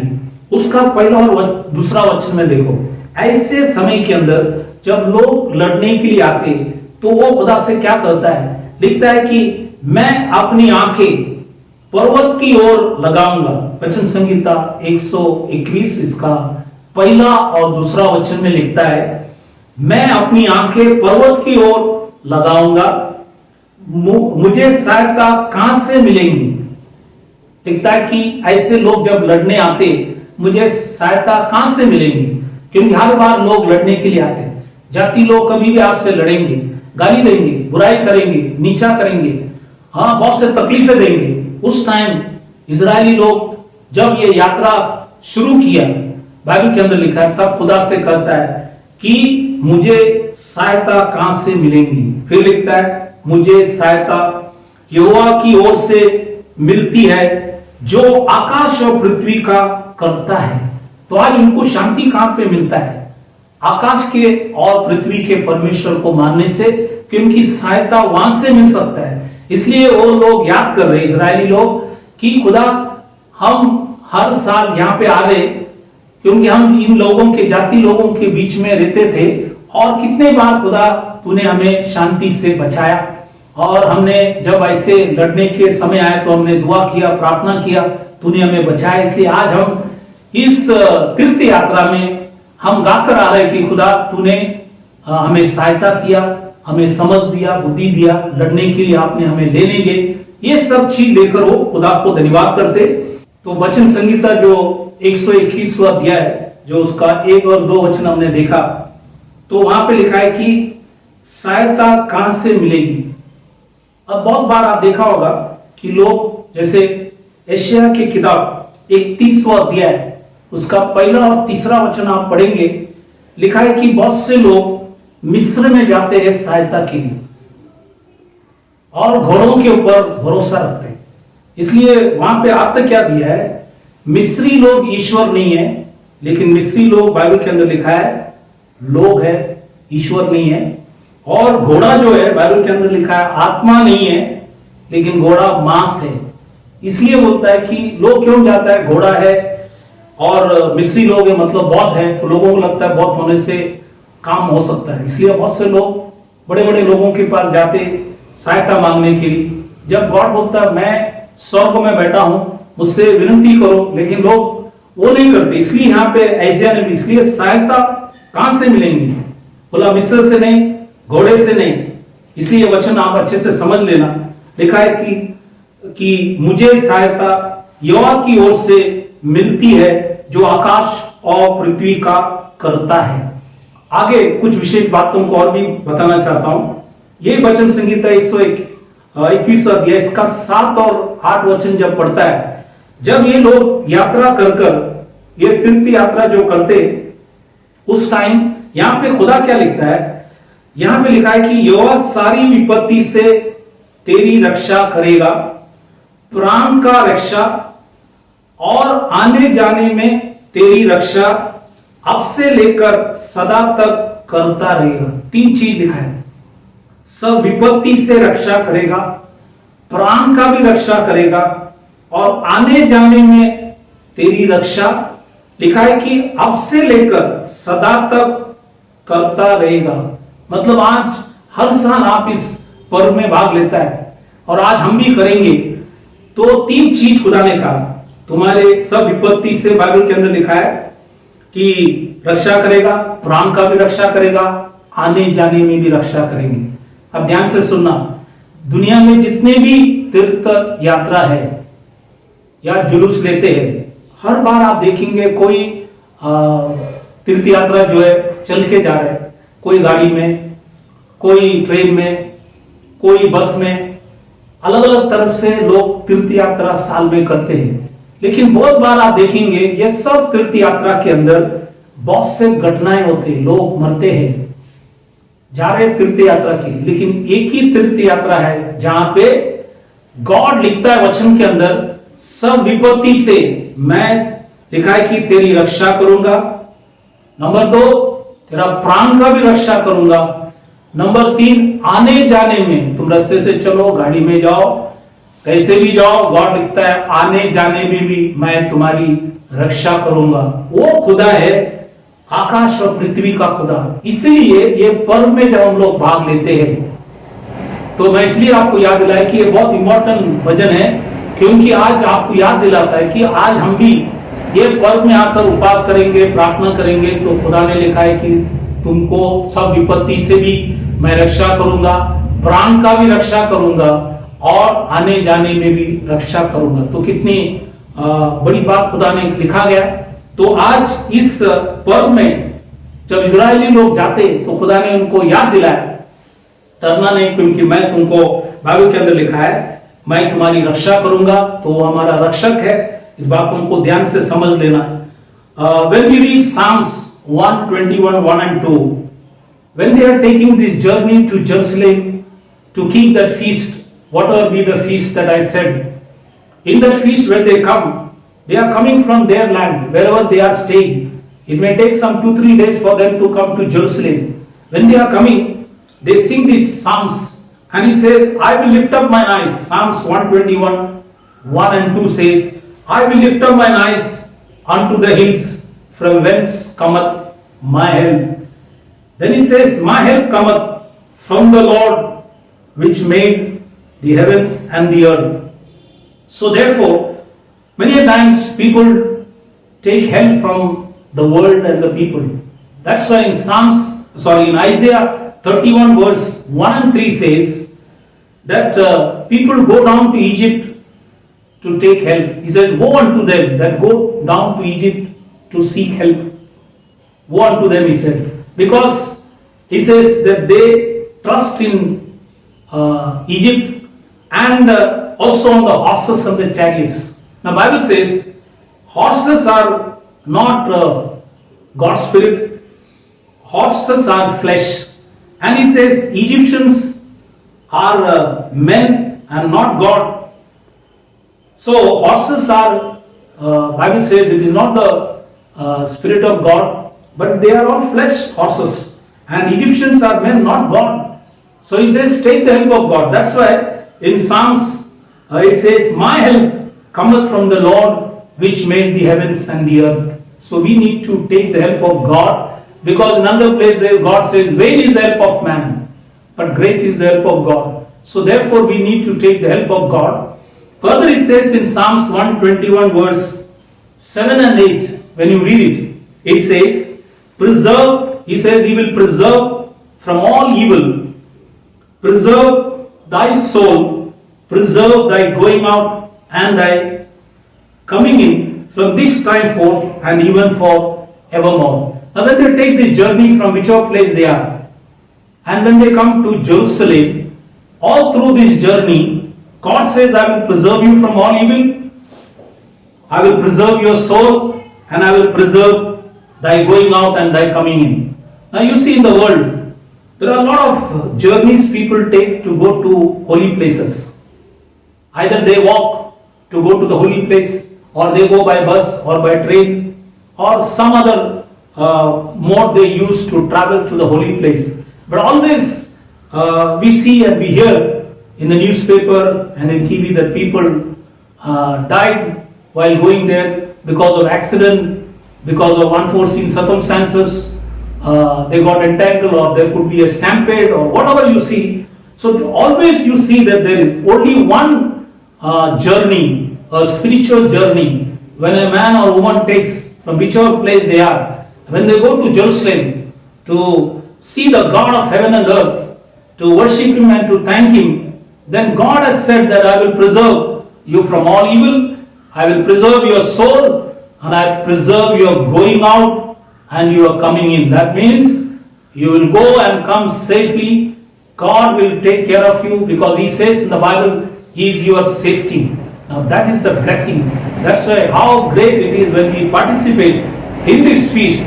What a great blessing God has written in the Bible, and that we need to cherish in our life. इसलिए यहाँ पे ये वचन संगीत इसलिए लिखा कि इजरायली लोग जो 2-3 दिन चलकर जहां से भी वो आ रहे हैं जेरूसलेम में, इस टाइम के अंदर बहुत से घटनाएं दुनिया में होता है, लेकिन खुदा ने विश्वास करने वाले से कहा कि मैं तुम्हें, बाइबल के अंदर लिखा, सब विपत्ति से रक्षा करूंगा, तुम्हारे प्राण का भी रक्षा करूंगा और तुम्हारे आने जाने में। तो कितनी बड़ी बात है कि गॉड खुदावन आपको इतना ख्याल कर रहे क्योंकि आपने उनको दंडवत करने के लिए आप आ रहे। आगे जब जाएंगे वचन संहिता 122 में पहला वचन में लिखता है कि जब लोगों ने मुझसे कहा आओ हम यहोवा के भवन को चले, तब मैं आनंदित हुआ। तो ये बहुत बड़ी आनंदित समय है क्योंकि लोग पर्व मानने के लिए जा रहे, इसलिए जब रास्ते में चलते टाइम ये गीत गा रहे कि प्रभु हम बहुत आनंदित है क्योंकि लोगों ने कहा चलो हम जाएंगे। जैसे आज बहुत से लोग आपको बुलाएंगे, चलो तीर्थ स्थान जाएंगे, बस बुक करेंगे, ट्रेन बुक करेंगे और जाते जाते बहुत से घटनाएं होते, लेकिन यहाँ पे आनंदित है, दुख नहीं है करके लिखा है। मैं बहुत आनंदित हुआ, तो ये हमारे लिए दुख नहीं है क्योंकि आगे जब लिखता है 122 इसका 4था वचन जब आप पढ़ेंगे तो लिखा है कि वहां या की गोत्र, ये गोत्र मतलब 12 गोत्र, इजराइल की 12 गोत्र है, तो सब गोत्र अलग अलग जगह से आ रहे हैं। वहां या की गोत्र के लोग यहोवा के नाम का धन्यवाद करने को जाते हैं। ये इजराइल के लिए बाइबल में लिखा है साक्षी है। इजराइल के लिए क्या है? एक बड़ा साक्षी। जैसे आज बहुत से लोग तीर्थ स्थान में जाने के बाद बहुत बड़ा साक्षी देते, लेकिन कुछ कुछ साक्षी ऐसा है वो दुख के विषय में है क्योंकि वहां पे कुछ घटने हो गए, बस पलटी हो गए या टेम्पो पलटी हो गए या आपका कार एक्सीडेंट हो गए या चलते टाइम कोई गाड़ी आके आपको ठोक दिए, ये सब घटनाएं आप सुने। लेकिन यहाँ पे एक अच्छे गवाही खुदा देते हैं, इसलिए इस बातों को याद रखना। आज हम भी विश्वासी लोग बनकर इस पर्व में जब भाग लेंगे तो बाइबल के अंदर लिखा है सब लोग जहां से आते सभी लोगों की रक्षा गॉड करते, इसलिए क्योंकि ये लोग खुदावन सच्चा खुदा आकाश श्रुति के खुदा को धन्यवाद करने के लिए आ रहे, इसलिए खुदा उन्हें जरूर संभालेंगे। वो खुदा आज आपको भी हमको भी, जब हम भी आज इस स्वर्गीय यात्रा में हमको भी खुदा संभालने के लिए योग्य खुदा है, इसलिए इस वचन को समझना बहुत महत्वपूर्ण है। When we go further in Psalms 122 verse 1, it says, I was glad when they said unto me, let us go into the house of the Lord, into the house of Yahweh, into the house of Elohim, into the house of Adonai. When you go, it is a Bible says, I was glad. It is said that it is not said that it is sad. It is glad. But you see in the world, when people go for these pilgrims or make a journey to a holy place, you see all the time, lot of time you hear that the bus that they were going, that toppled down, or the car got met with an accident, or while walking on the street going to the holy place, then car or the tempo came and hit you. You see so many things that you hear. Any spiritual place that people travel, you see a lot of tragedies. But here is one place, it is a glad thing. Never it will be sad because God is in control. He is able to take care of you because you are going there, making a journey to give thanks unto the God of heaven. Because in Psalms 124 verse 4 says, whether the tribes go up. Now these tribes are the 12 tribes of Israel. The tribes of the Lord, that is the tribe of Yehovah, Adonai, Elohim, unto the testimony of Israel. So they have a great testimony in their life that they went and met the God of heaven in Jerusalem and they praised God for all the good thing God done all through their life. There were war, but God saved him. All these things they go and tell God there to give thanks unto the name of the Lord. So it is a thanksgiving service. During the time of the feast, they do it unto the God of heaven. And that's why today we also, in our spiritual journey to heaven, in this life that we are on this earth, every year when we follow this feast, it is always a blessing because we are also the tribe of God, the people of God, the spiritual people, believers in Christ Jesus. We are also the tribe of God. When we also travel from our home to the place where we worship God, God is able to take care of you because you go to give thanks unto the Lord and you have a testimony that God has been good to you. Now again, when we read Psalms 1:22-6, it says, "Pray for the peace of Jerusalem, they shall prosper that love thee." So today we as Gentiles also, when we pray for the peace of Jerusalem, that's why every Gentile is supposed to pray for the peace of Jerusalem, because what you get today, you got it from Jerusalem. Peter preached on the day of Pentecost in Jerusalem. What you have in your hand, the Bible, you got it from Jerusalem. The God whom you have, you got it from Jerusalem. Everything that you have, you got it from Jerusalem. Therefore, you have a responsibility to pray for the peace of Jerusalem, and they shall prosper that love thee. That's why they go there. Today, we know the God of Jerusalem, because Bible says repentance and remission should be preached all nations, beginning from Jerusalem. So everything has gone from Jerusalem. That's why you and I, Gentiles, have a responsibility to pray for the peace of Jerusalem according to Psalms 122:6. आज हम जब आगे जाएंगे तो यहाँ पे जो हमने वचन पढ़ा 122 वचन संहिता, इसका 6वां वचन लिखता है, यरूशलेम की शांति का वरदान मांगो, तेरे प्रेमी कुशल से रहेंगे।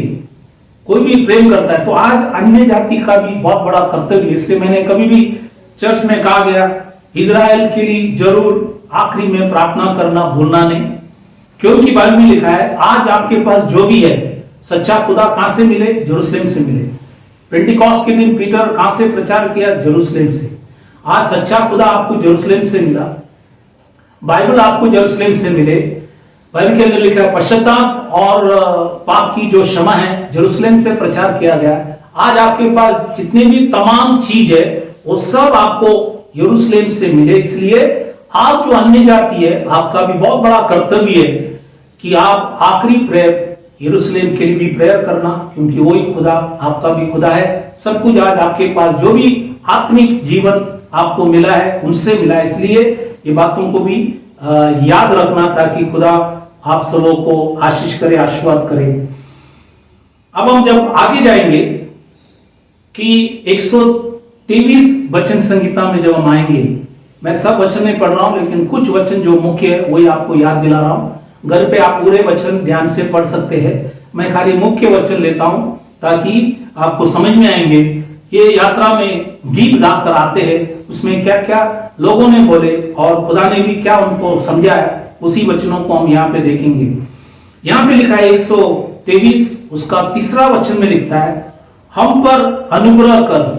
अभी देखो खुदा से वो विनती गाते टाइम बोल रहा है, खुदा हम पर अनुग्रह कर, ये यहोवा हम पर अनुग्रह कर, क्योंकि हम अपमान से बहुत ही बढ़ गए हैं। तो बहुत बार दुनिया की लोग, जब आप दुनिया में रहते हैं, मेशक और केदार के लोगों के बीच में, मतलब अन्य जाति के बीच में जब रहते हैं, बहुत से लोग आपका अपमान करते हैं।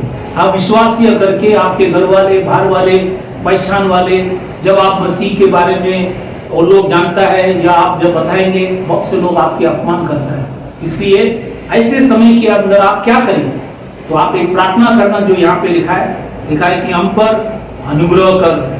लिखा है कि ये यहोवा हम पर अनुग्रह कर, वही आपका अदुनाई, वही आपका एलोहिम है, उससे आप विनती करें, क्योंकि बहुत से बार हम लोगों के अपमान की वजह से हम बहुत दुखित होते हैं। इसलिए खुदा ने लिखा है ऐसे समय पे हम क्या करें? हम खुदा से विनती करें, खुदा हम पर अनुग्रह कर।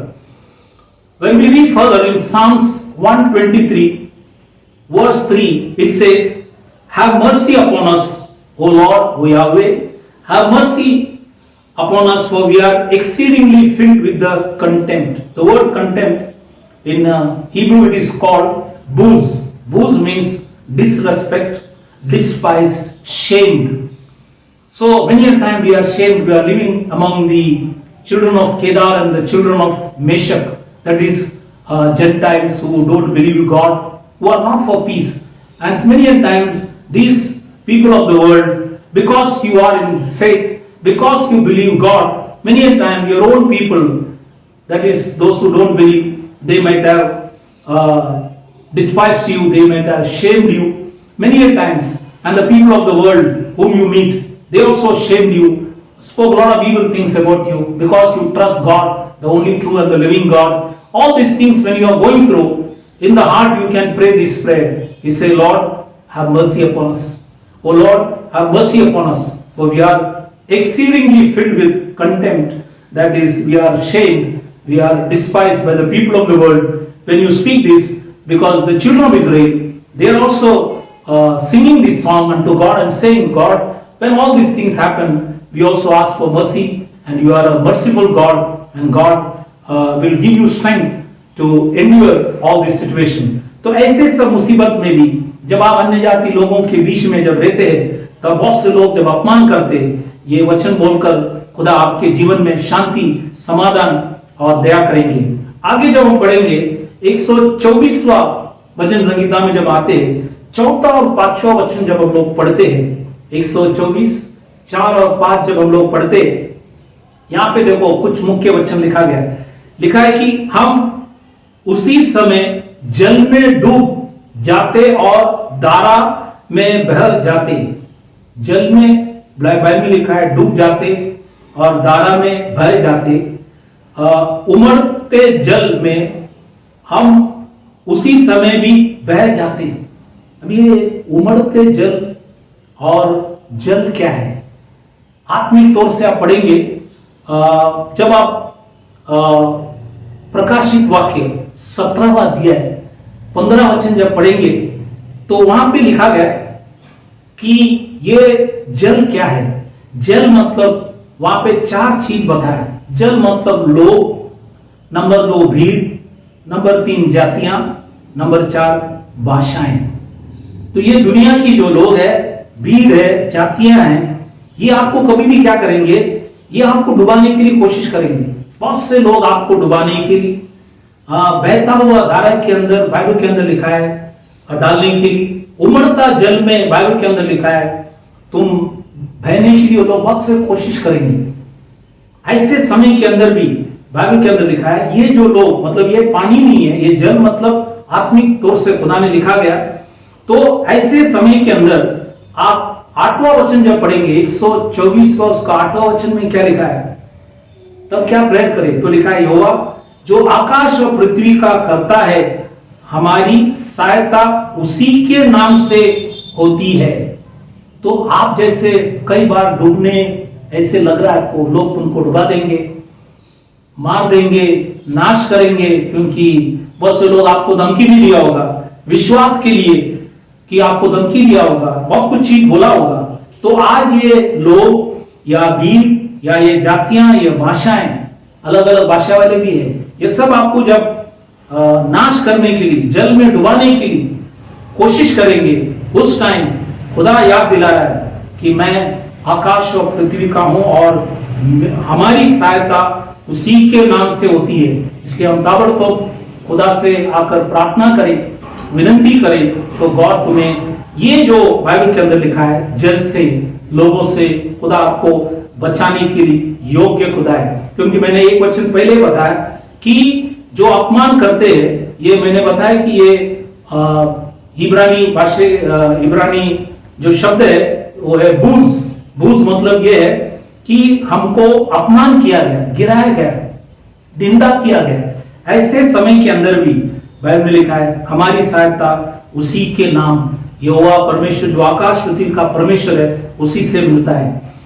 When we go to the next psalm, that is Psalms 124, verse 4 and 5 says, then the waters had overwhelmed us, the streams had gone over our soul, then the proud waters have gone over our soul. What is these waters and proud waters? Is not, you don't see you have never seen in your life a proud water. What is he trying to tell us? Now when you go deep into the scriptures, you see what is this water and proud waters. That is Revelation chapter 17 verse 15 says, these waters are people, number 1. Number 2, it is called multitudes. Number 3, it is called nations. And number 4, it is called tongues, that is different language. Now all these people, many a times, they like waters, they came and they wanted to overwhelm us. That is, they wanted to drown you. See, they might have tried so many times because you believe in Christ, because you stand for the truth, you told the people truth. That's why a lot of people might have tried to drown you. The streams had gone over our soul. Then the proud waters, now these are all proud waters. The people, the multitudes, the nations and the tongues, these are all proud waters.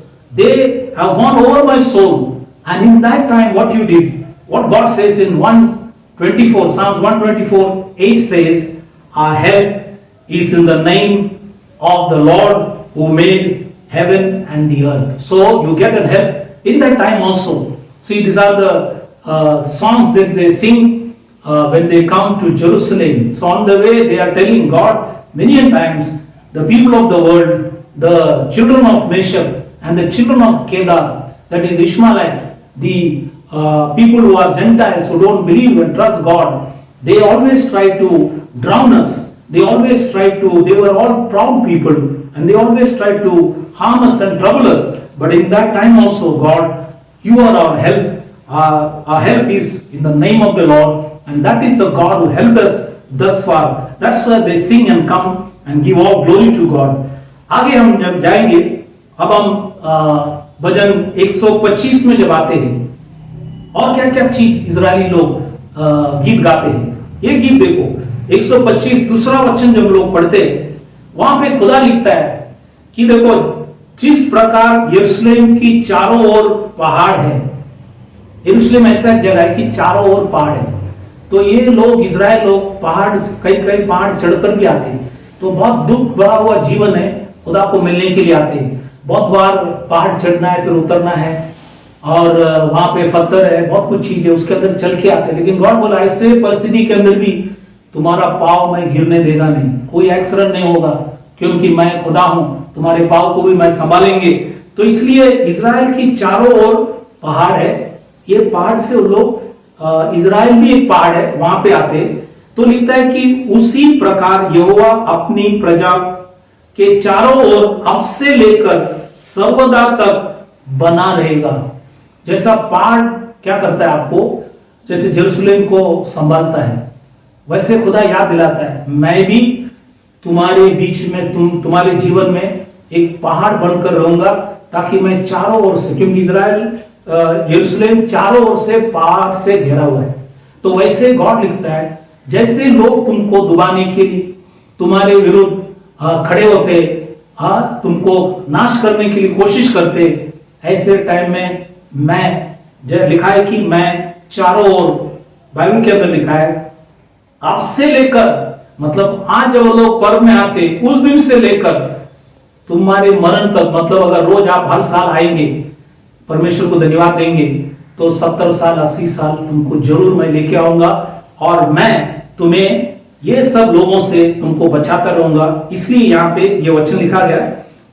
आगे हम जब 126 का 5वां वचन जब हम देखेंगे, तो यहाँ पे लिखा गया, जैसा दूसरा वचन हमने देखा, अभी 5वां वचन में लिखा गया, जो आंसू बहते हुए बोलते हैं, वे जय जयकार करते हुए लवनी पाएंगे। तो बाइबल के अंदर लिखा है, आंसू, कई बार मुसीबतें, तकलीफें जब हमारे जीवन के अंदर आते हैं, तो आंसू बहाना बहुत जरूरी है। आंसू बहाकर जब प्रेयर करेंगे, तो एक दिन खुदा ने लिखता है कि हम लवनी पाएंगे करके लिखा है, कि गॉड हमें जरूर आशीष करेंगे, कटनी आशीष में होगा। इसलिए दुख दर्द में आंसू बहाना बहुत जरूरी है। तो आंसुओं की जो प्रार्थना है वो बहुत इंपॉर्टेंट है। इसलिए कई बार जब दुख दर्द होता है, तो आप आंसू बहा के खुदा से दुआ करो, तो खुदा आपके लिए जहां पे रास्ता नहीं है, वहां पे आपके लिए एक रास्ता खुदा ले आ सकता है। तो हम अगर दिल से करेंगे, खुदा जरूर आशीष करेंगे। इसलिए ये वचन यहाँ पे बताया गया। इसलिए आंसुओं से, इसलिए खुदा यीशु मसीह ने स्वयं आंसू बहाया। आप देखेंगे वचन में, जब लाजरस के विषय में यीशु मसीह स्वयं आंसू बहाए। इसलिए आज हम भी आंसू बहाएंगे, दुआ करेंगे। खुदा सुनने वाला खुदा है, इसलिए खुदा जरूर उसके लिए प्रतिफल आपको जरूर देंगे। When we go further in Psalms 125:2, it says that the mountains are round about Jerusalem. So Jerusalem is filled with lot of mountains. So this is a mountainous journey. They have to come through many mountains. All those who are staying in different places, through these mountains, when they come, when they walk, and there are a lot of times stones are there, pebbles are there, so many things, and they have to walk down. And during this journey, it says they have to come to Jerusalem, which is also a mountain. But as it says, so many mountains are round about Jerusalem, so the Lord is round about His people from henceforth, even forevermore. So, as a mountain is a protection to Jerusalem, in the same way, God is your protection during the time of troubles and trials, anxieties and worries and all those things.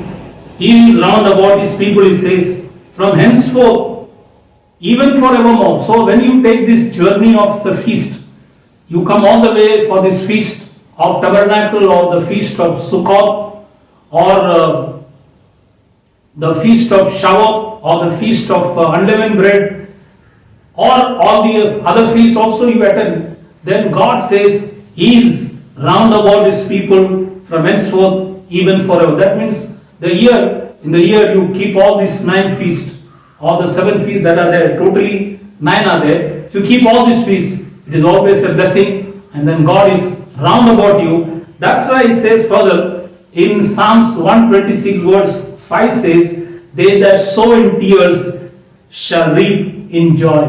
So many times when you are faced with so many problems, you need to cry. You need to put your tears before God, not before any man. And if you do that, then one day you will reap in joy. That's what God said it. So all this situation, the children of Israel, when they are taking this journey to the holy land, holy place, Jerusalem, they recite all these psalms, they sing unto God, and God is reminding them that all the tears that you have shown, you have put in during the year, one day when you are coming here, you will definitely reap joy. That's what the scripture says.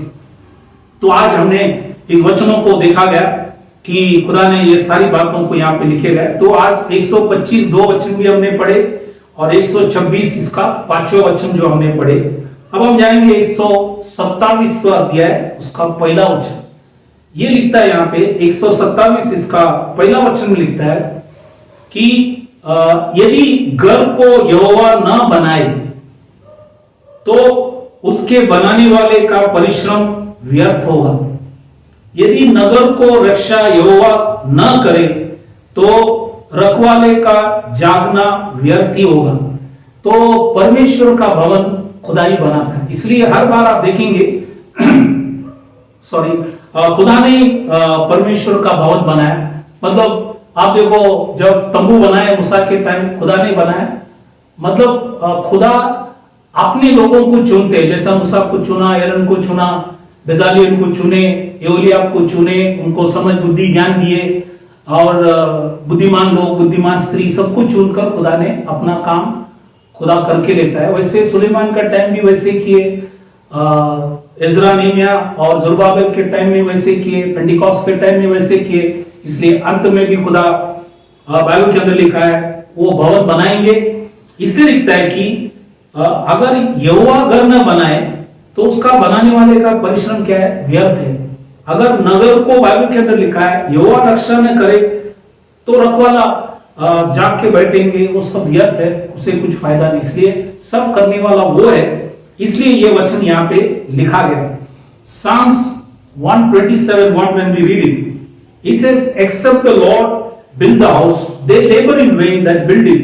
Except the Lord keep the city, the watchman waketh but in vain. So all the time, in the time of Moses, when Moses built the tabernacle, basically it is God who gave him the commandment to build it. Then he will organize all the people. So you saw God called Moses, then he called Aaron, then he called Bezalel, then he called Aholiab, he called wise men, wise women. All these people together, they build the tabernacle. Further you see Solomon's temple, God selected him. Then God brought others also to help him. They all worked and build the temple. So also in the time of Nehemiah, Ezra, Zerubbabel, God used all these people to rebuild the temple. Also in the New Testament, God chose all the 12 disciples, and through them the church was established. Therefore, in these last days also, God will establish the church. He will call the pastor, He will call the sheep, He will gather them, He will do everything, and that church is the church that is coming to take in these last days. तो इसलिए इस वचनों को जानना बहुत जरूरी है कि लिखा गया। अभी हम जाएंगे आगे 128, उसका पहला वचन लिखता है, 128 के पहले वचन लिखता है, क्या ही धन्य है हर एक जो यहोवा के भय मानता है।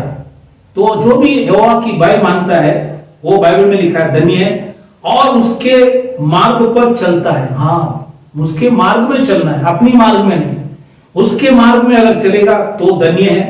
फिर लिखता है, तेरा घर के भीतर तेरी स्त्री फलवंत दाखलता सी होगी।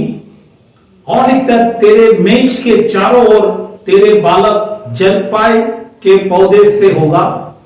लिखा है, वरन तू अपने नाती पोतों को भी देखने पाए। इज़राइल को बाइबल के अंदर लिखा है शांति मिले। यहां पे 4 चीज है। एक लिखता है कि बाइबल में लिखा है कि जो भी खुदा को डरते, बाइबल में लिखता है, और बाइबल के अंदर लिखा है उसके मार्गों में चलते, वो लिखा है कि बहुत धन्य है। तो अगर वो व्यक्ति चलते हैं और बाइबल के अंदर लिखा है मानते हैं तो वो धन्य है।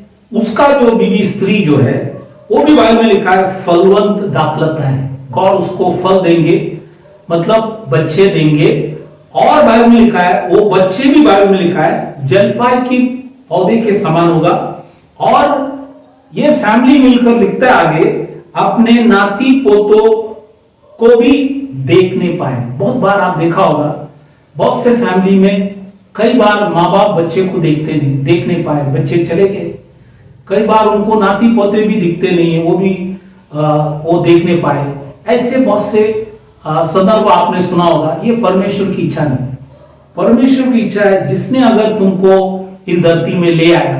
यदि खुदा लिखता है अगर तुम खुदा को यहोवा के भय मानता है, यहोवा की भय मानता है और उसके मार्गों में चलते रहेंगे, तो तुम और तुम्हारे स्त्री, तुम्हारे बच्चे, तुम्हारे नाती पोते सबको तुम देखेंगे, वो सब आशीष में रहेंगे। देखो ये जो यात्रा में क्या क्या खुदा ने लिखा गया है, वो खाना भी देता है, फैमिली भी देता है, सब कुछ देता है, आने जाने में संभालता है। और ये देखो कितने महत्वपूर्ण भजन है जो आज हम पढ़ रहे। मैंने भी कभी कितने सालों से पढ़ते आया, लेकिन मैंने भी समझा नहीं। लेकिन खुदा यहाँ पे ये सब आशीष है। आज इतने साल हमने भी बिताए विश्वासी जीवन में, अब समझ में आया देखो खुदा ने कितने बड़े काम किया है कि हमारे जीवन के अंदर भी, हमें भी बाइबल के अंदर लिखा है स्त्री दिया, बच्चे दिए, और आगे भी बाइबल के अंदर लिखा है जो भी है खुदा करने के लिए योग्य खुदा है। खाली उतना ही उन्होंने कहा कि उसके भय मानता हुआ और उसके मार्गों में चलता हुआ। ये उनको देखना है। ये अगर आप करेंगे, हम ये करते नहीं। कई बार हम लोग भय मानते लेकिन मार्गों में चलता नहीं। अगर मार्गों में चलता है तो भय नहीं, लेकिन दोनों भी चाहिए। और इसलिए गॉड लिखता है ये सब चीज अपने जीवन के अंदर करने के लिए योग्य खुदा है। When we go further into Psalms 128 verse 1, when you read it, you will see that is Psalms 121:1, Psalms 121 verse 3, and Psalms 121 verse 6. All these things when we read it, मैंने जैसे कहा हिंदी में भी आपको यह वचन बताने, लेकिन इसमें 128 में पहला वचन भी है, तीसरा वचन भी है और छठवां वचन भी है। ये तीनों के अंदर आपको ये वचन मिलेंगे। Psalms 128 verse 1, 3 and verse 6. When you read it, here it says, "Blessed is everyone that feareth the Lord, that walk in his ways." Verse 3 says, "Thy wife shall be as a fruitful vine by the sides of thine house, thy children like olive plants round about thy table." Verse 6 says, "Yeah, thou shalt see thy children's children and peace upon Israel. Now when you take this journey, wherever you are staying, whether you stay among the Meshach or from Kedar, as I said, when you are taking this journey towards Jerusalem to come to the holy place to worship God and to give Him thanks, here God says that blessed is everyone that feareth the Lord. So if you fear God and then you walk in His way, not your way. Now what happens many a time, we fear God but we walk in our own ways. But He says you walk in His ways. He has given you the way in the Bible. So when you walk in His way, what happens? Then He says, thy wife shall be fruitful wine. That means she will bring forth children. Many a times you see many families don't have children. It is because of their past sins, or it is the sins of their forefathers. That's why He says, your wife shall be a fruitful vine by the sides of thine house. Then He says, thy children are like olive plants round about thy table. And finally He says, thou shalt see thy children's children and peace upon Israel. Many a times the father, mother, sometimes they don't see their children. Before you see that sometimes children before they are born, they die. Or after they are born, after some time children die. So they don't enjoy the children, the blessing God has given, because in Psalms He says children are the heritage of the Lord. So they are not able to enjoy what God has given. Plus they may not be able to also see their children's children. That is another sad part. But if you fear God and if you walk in His ways, surely you, your wife, your children, and God will give you a day where you will see children also. All these things God has given, and peace upon Israel. So He is also telling we Gentiles, when we also participate in this feast, all these blessings will also be upon you, so that the life that God has given on this earth may be a blessed one. इसलिए पृथ्वी में जो हमारी जीवन, ये जो वचन हम लोग 128 1 3 और 6 जब पढ़ते हैं, तो खुदा आपको, आपके बीवी को, आपके बच्चों को, नाती पोते को भी गॉड आशीष करेगा। और ये सब आप देखेंगे। और ये है आप बाइबल के अंदर ये सब चीज आप देखेंगे। आयुब के जीवन में भी उन्होंने भी ये सब चीज देखा गया, इसलिए ये सारी बातों को यहाँ पे लिखा गया। When you see the life of Job also, he sees their children and children, all these things that you see in the Bible.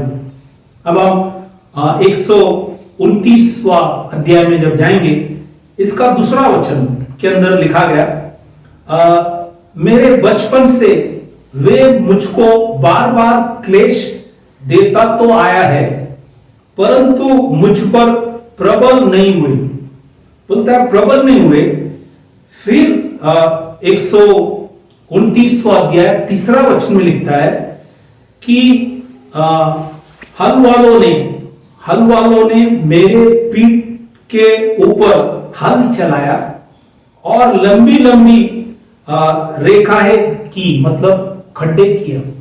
ये वचन यीशु मसीह को भी लग रहा है, क्योंकि यीशु मसीह के पीठ के ऊपर भी बाइबल के अंदर लिखा है, उन्होंने बाइबल के अंदर लिखा है मेरे पीठ के ऊपर हल चलाया।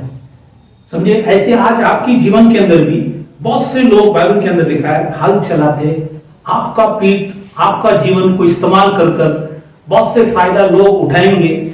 लेकिन बाइबल के अंदर लिखा है ऐसे सब समय के अंदर भी, बाइबल के अंदर लिखा है ऐसे सब समय के अंदर भी गॉड तुम्हारे जीवन के अंदर जरूर आशीष करेंगे। क्योंकि ये जो वचन हमने पढ़े अभी, आगे लिखता है, देखो 129वां अध्याय 4 वचन में लिखा है, ऐसे समय के अंदर भी यहोवा धर्मी है, उसने दुष्ट का फंदा को काट डाला है। दुष्ट की फंदे को गॉड क्या करता है? काट डालता है। इसलिए भले बहुत से लोग आपको तकलीफ दिए, आपके बाइबल के अंदर लिखा है पीठ पर हल चलाया, और बार बार बाइबल के अंदर लिखा है तुम्हें क्लेश दिए, तकलीफ दिए, लेकिन बाइबल के अंदर लिखा है प्रबल नहीं होगा, क्योंकि खुदा बाइबल में लिखा है वो धर्मी है। और बाइबल में लिखा है दुष्ट की जो फंदे को, बाइबल क्या लिखा है, एक दिन गॉड काट डालेंगे। आप काटने न जाना। कई बार हम लोग ही ये सब चीज कर लेते, खुदा को अवसर नहीं देते, इसलिए खुदा ने कहा धीरज रखो, वेट करो, मैं सब करूंगा, क्योंकि बदला लेना मेरा काम है, मनुष्य का काम नहीं। कई बार हम ही बदला ले लेता है, तो इसलिए खुदा ऊपर से बोलता है मैं अभी क्या करूं, क्योंकि आपने हर बात को कर लिया, इसलिए हमको धीरज रखना है, खुदा करने के लिए योग्य है। When we read Psalms 129, verse 2 says, many a time they have afflicted me from my youth, yet they have not prevailed against me. So a lot of people afflicted. It is not me, you. We see all through the Bible, all these great servants of God, they face a lot of afflictions. And then it says in 129:3, the plowers plowed upon my back. They made long their furrows. So here, a lot of plowers, they have plowed my back. A lot of people will use you for their good things and trouble you, harm you, and do all these kind of things. They will make long their furrows. That will make a lot of troubles for you. But in Psalms 129:4 says, the Lord is righteous. He hath cut asunder the cords of the wicked. So he will cut it. So you don't go and cut it. Allow God to do it, because God said, vengeance is mine, I will repay it. So we need to keep quiet. In spite of all the evil people are done to you, you have to keep quiet and pray unto God. God has a time to repay it, and He will do it in His right time. You pray for him and ask God forgiveness for him also, because God will deal in the matter. He has done it in the past. He will do it again for you and for me. इसलिए ये वचन जब हमने पढ़ा, तो ये जो Bible के अंदर लिखा है, बार बार क्लेश देता है, ये खाली आपके लिए नहीं है, पूरे बाइबल के अंदर आप देखेंगे सभी लोग ये क्लेश में से गुजरा हुआ जीवन है। मसीह जीवन क्लेश से भरा हुआ है, लेकिन आप बदला लेना नहीं। भले बहुत से लोग, बाइबल में लिखा है, तुम्हारे पीठ पर, बाइबल में लिखा है, हल चलाए, तकलीफ दे, परेशान आपको करे, लेकिन लिखता है कि यहोवा धर्मी है, वो दुष्ट की जो भी फंदे उसको एक दिन खुदा काट डालेंगे। आप काटने न जाना, आप चुपचाप रहना, खुदा से विनती करना, वो जो विरोधी है उनके लिए भी खुदा से माफी मांगो। गॉड जो योग्य है वो करने के लिए योग्य खुदा है, इसलिए इस बातों को समझना। आगे जब हम जाएंगे 130 वचन संहिता में जब हम आएंगे, यहाँ पे बाइबल के अंदर लिखा है, कई बार हमारे अंदर भी बहुत से चिंताएं आते हैं, तो कई बार हम भी सोचते हैं कि हम भी कुछ विरोध कर लो, लेकिन यहाँ पे एक साम्स 130 3 से 5 में लिखा गया, ये या यदि तू अधर्म के कामों का लेखा ले, तो ये प्रभु कौन खड़ा रह सकेगा, कौन खड़ा रह सकेगा। लिखता है, परंतु तू क्षमा करने वाला है, जिससे तेरा भय माना जाए। मैं यहोवा की बाढ़ जोता हूं, मैं जिस जी से उसकी बाढ़ जोता हूं, और मेरी आशा उसके वचन पर है। तो आज हमारी आशा उसके वचन पर होना चाहिए। हम वेट करते रहे, हम बाढ़ जोते रहे, और जी से भी हम क्या करें, बाढ़, बहुत दिल से हम बाढ़ जोते रहे, क्योंकि बाइबल में लिखा है हमारे अधर्म। तो जब इजराइली लोग ये बड़ी यात्रा में जब आते हैं, खुदा से कहता है, खुदा कई बार हमारे हाथ से भी गलतियां हुई, हमने बहुत कोशिश किया, लेकिन कई बार कुछ गलतियां हुई, इसलिए ये वचन के द्वारा खुदा से विनती कर रहा है, खुदा हमारे अधर्म के कामों की लेखा न ले। बाइबल के अंदर लिखा है, क्योंकि बाइबल के अंदर लिखा है क्षमा आपके पास की, क्योंकि अगर वो लेखा ले, कौन उसके सामने खड़ा हो सकता है। इसलिए ये भजन संगीता इसलिए लिखा गया ताकि हम खुदा से क्षमा मांगे, क्योंकि कोई भी व्यक्ति धार्मिक नहीं है, हम सब पापी है, इसलिए क्षमा मांगना जरूरी है। कई बार हमें करना नहीं है, लेकिन परिस्थितियां आपसे गलती करवाया, इसलिए खुदा से क्षमा मांगना बहुत जरूरी है। अपनी इच्छा नहीं, लेकिन परिस्थिति की वजह से किया गया, इसलिए वचन यहाँ पे लिखा गया कि इजरायली लोग जब पर्व में आते, खुदा से क्षमा मांगते, ये वचन इसीलिए लिखा गया। Psalms 130 verse 3 to 5. When you read it, it says, if thou Lord, that is Yahweh, shouldest mark iniquities, O Adonai, who shall stand? But there is forgiveness with thee, that thou mayest be feared. I wait for thee, Yahweh, my soul doth wait, and in his word do I hope. So many a times we also don't want to commit any sin, but because of circumstances, we live among the Gentiles. Many a times, lot of things we have spoken, or lot of things we have done which we should not have done, and it has happened. That's why we should ask God forgiveness. Now, this is a Psalms to remind you that you need to ask God forgiveness, because that when He forgives, we may fear Him, and we keep waiting upon the Lord, and in His word we must hope. That's what the Psalm says, and that's why all those people who ask forgiveness, God forgive them, knowing very well that we are all human. As in English it says, to err is human. So therefore, whatever has happened, we must confess to God that He may forgive us, and that fear of God may always remain in our life. इसलिए आज गलती हम सबसे होता है, लेकिन क्षमा मांगना जरूरी है, क्योंकि हम जब मनुष्य है तो गलती होते ही है, इसलिए हम खुदा से क्षमा मांगना जरूरी है। तो पर्व के टाइम इजरायली लोग खुदा से आके क्षमा मांगता है, इसलिए ये भजन यहाँ पे लिखा गया। आगे जब 131वां अध्याय में जब आता है, तीसरा वचन में लिखता है, ये इजराइल अब से लेकर सदा सर्वदा यहोवा की, बाइबल के अंदर लिखा है, यहोवा पर आशा लगाए रहे। तो आज हम सर्वदा आशा किसी व्यक्ति पे नहीं, खुदावन यीशु मसीह के ऊपर हम लोग, बाइबल के अंदर लिखा है, आशा लगाए रहे। ये वचन यहाँ पे लिखा गया। Psalms 131 verse 3 says, let Israel hope in the Lord from henceforth and forevermore. So our hope should be in Christ. Our life should not be hopeless. Our life should be a life of hope, and our hope is in Christ Jesus. That's what Bible says in the New Testament. Our hope is in Christ Jesus. आज यीशु मसीह में हमारी आशा लगा रहे, क्योंकि उसी के भरोसे में हम ये जीवन, जो हमारी आत्मिक जीवन है, स्वर्गीय यात्रा है, इसमें हम उसी के ऊपर आशा लगाते हुए अपने बचा हुआ जीवन बचाने के लिए इस वचन हमें याद दिलाता है।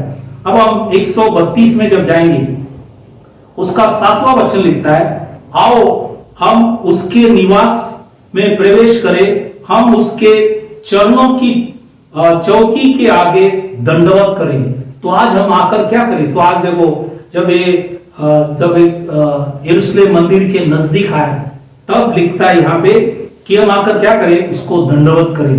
तो आज उसको दंडवत करना है, धन्यवाद करना है, किया हुआ सब उपकार के लिए खुदा को धन्यवाद करना है, क्योंकि लोग जब आते हैं, सब जो भी खुदा ने दिया उपज, सभी चीज को लेकर लोग आते हैं और आकर परमेश्वर को धन्यवाद करता है। साल भर किया हुआ सब बातों को खुदा को याद दिलाकर यहाँ पे आकर धन्यवाद करते हैं, क्योंकि वो धन्यवाद के लिए योग्य खुदा है। Psalms 132 verse 7, when we read it, it says, we will go into his tabernacles, we will worship at his footstool. Now they have come very close to the temple, and they are going to now worship God, and that's why he says, we'll go into his tabernacle, we will worship at his footstool. So he says, God is the spirit, they that worship him should worship him in spirit and in truth. Now they have come very close, so they are coming to worship God, thanking him for all the good things. They also bring all the sheaves along with them, and all the things God has blessed them. They come and recite here, sing song unto the Lord, and give thanks unto God, that whatever God has done, it is always a blessing. That's why this Psalms speaks about this verse. आज हमने देखा कि Bible के अंदर लिखा है, परमेश्वर आत्मा है, जो भी उसकी भजन करना है, बाइबल के अंदर लिखा है, आत्मा और सत्य में हम भजन करना है। इसलिए यहाँ पे लोग मंदिर के नजदीक आए, खुदा को धन्यवाद करने के लिए आए, ताकि सारा आदर सम्मान उसी को दे।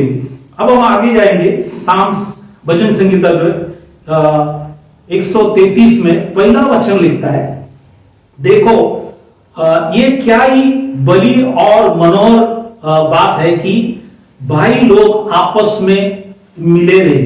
तो आपस में भाई लोग मिलना है। अब भाई लोग मिलना है, मतलब भाई लोग कौन है? ये बहुत इंपॉर्टेंट है। भाई वो है, जब लूका की किताब 8वां अध्याय 19 से 21 वचन जब पढ़ता है कि यीशु मसीह को मिलने के लिए माँ और उनके भाई मतलब ये यूसुफ की बच्चे लोग हैं, वो आए। तो यीशु मसीह ने उनको देखकर क्या कहा? जब उनको कोई तो बताए माँ और भाई आए, तो यीशु मसीह ने शिष्य को देखकर कहा कि वचन जो सुनता है और मानता है वो है भाई। तो आज बहुत से मंडली के अंदर भी 100 लोग आता होगा, 100 भाई बहन लोग रहेंगे, लेकिन सुनते तो सब, लेकिन मानते कितने हैं? अगर 100 रहेगा, 25 ही सुनते भी है, मानते भी है, तो गॉड उसको आदर करेंगे। इसलिए आज भाई मतलब सब लोग भाई नहीं, भाई वो है जो इस वचन के आधार पर सुनता भी है, मानता भी है। तो वचन संहिता 133 वचन जो मैंने आपको पहला वचन जो बताया है, उसी के आधार पर मैंने लूका के वचन आपको बताया। जब यीशु मसीह के पास जब उसके माँ और भाई आए तो यीशु मसीह ने कहा जो सुनता है मानता है वो मेरा भाई है। फिर यूहन्ना की सुवर्तमान 7वां अध्याय 3 और 8 जब पढ़ते तो यीशु मसीह ने ये सेम भाइयों से कहा कि पर्व में जाओ करके उनसे कहा। तो जब ये बाइबल के अंदर लिखा है, ये वचन उन्होंने माना। और पहले जो लूका में वचन यीशु मसीह ने कहा कि जब यीशु मसीह ने शिष्य को देख के कहा ये लोग है जो मेरा वचन सुनता है मानता है, तो ये भाई लोग और मां थोड़ा दुखित हो गए। और इसलिए आप देखेंगे आगे जब इनके अंदर यीशु मसीह बोलने से बहुत बड़े परिवर्तन हुआ। इसलिए ये दो वचन लूका की किताब और यूहन्ना के सुवर्तमान के जरिए आगे आप जाएंगे तो लिखा है कि जब पेंटिकॉस्ट के पहले जब 120 उपवास प्रार्थना करने के लिए जब आए तो प्रेरित की किताब पहला अध्याय 14 और 15 में लिखा गया कि ये जो भाई लोग और मेरी दोनों भी बाइबल के अंदर लिखा है वहां पे उपस्थित थे। मतलब इनके अंदर बड़ा परिवर्तन हुआ। और बाइबल के अंदर लिखा है कि उनके भाइयों के विषय में और भी आपको जानकारी होना है तो मत्ती के सुवर्तमान 13वां अध्याय 55 और 56 जब पढ़ेंगे तो वहां पे ये भाइयों के विषय में लिखा गया। इसलिए भाई वो है जो वचन सुनता है मानता है। इसलिए आज अगर हम सुनेंगे मानेंगे तो हम बाइबल के अंदर लिखा है भाई बन सकता है, नहीं तो नहीं। इसलिए इस वचन को जानना बहुत जरूरी है। हम कई बार भाई मतलब सभी को मान लेता है, लेकिन वो है जो वचन सुनता है और मानता है। तो हमें सुनना भी है मानना भी है। कई बार हम सुनते हैं लेकिन मानते नहीं, दोनों भी करेंगे तो ही हम। इसलिए मैंने कहा मंडली में 100 लोग रहेंगे, 25 ही जो रहेगा जो सुनते भी है मानते भी है, बाकी लोग सुनते हैं लेकिन मानते नहीं। इसलिए इस बातों को ख्याल करें ताकि हम सुनने वाले और बाइबल के अंदर लिखा है मानने वाले बने। Psalms 133 verse 1 says, Behold how good and pleasant it is for brethren to dwell together in unity. Now, what is the interpretation of brethren? In Luke chapter 8, 19 to 21, when his mother and brethren came, he says, who are my mother and my brother? He says, those who hear and do it, they are my mother and they are my brethren. Now, he looked at the disciples and said this, not to many, and therefore they felt little awkward when they heard this scripture. But further that you see that in John chapter 7 verse 3 and 8, when you read it there you see that his brethren, the same brethren, he told them to go and attend the feast, that is the feast of the tabernacle. They attended it. So 2 times God gave them a chance. First time he said that those who hear and do, so they felt it, so they said not only we should hear, we should do it also. Then when Jesus Christ requested them to go and attend the feast, they did it. That's why you see in Acts chapter 1, 14 and 15, when the 120 were gathered, it is specifically mentioned there that his mother Mary and brethren were also present. That means they were part of that 120 because they changed their ways and doings and they were part of that 120. Keep this in mind, very important. आगे जब हम लोग पढ़ेंगे 134वां अध्याय पहला वचन में लिखता है वचन संहिता के अंदर, ये यहोवा के सब सेवकों सुनो, तुम जो रात रात को यहोवा के भवन में खड़े रहते हो, यहोवा को धन्य को। तो आज हम रात में भी सेवक लोग, विश्वासी लोग, खुदा को रात में भी धन्यवाद करना है क्योंकि वो दिन का भी परमेश्वर है, वो रात का भी परमेश्वर है, इसलिए उसको हमें धन्यवाद करना है। When we read Psalms 134 verse 1 says, Behold, bless the Lord, all his servants of the Lord, which by night stand in the house of the Lord. So in the night time also you got to bless the Lord. In daytime also need to bless the God, because He is the God of gods and He is the Lord of lords. तो आज हमें वो Bible के अंदर लिखा है, प्रभुओं की प्रभु है, राजाओं की भी राजा है, इसलिए दिन में रात में हर समय उसको हम धन्यवाद करना चाहिए। इसलिए वचन हमें यहाँ पे उल्लेख किया। अब हम फाइनल जो 135वां वचन संहिता, क्योंकि ये जो वचन संहिता में यहाँ पे नहीं लिखा है कि ये यात्रा की गीत है, ये एक वचन संहिता यहाँ पे नहीं लिखा है, लेकिन ये भी पढ़ते हैं और इसमें लिखा गया, हम दो वचन मतलब 135 इसका 4 और 5 में लिखता है, याने तो याकूब को अपने लिए चुना है, याकूब को खुदा ने अपने लिए चुना है, अर्थात इजराइल को अपनी निज दल होने के लिए चुन लिया है।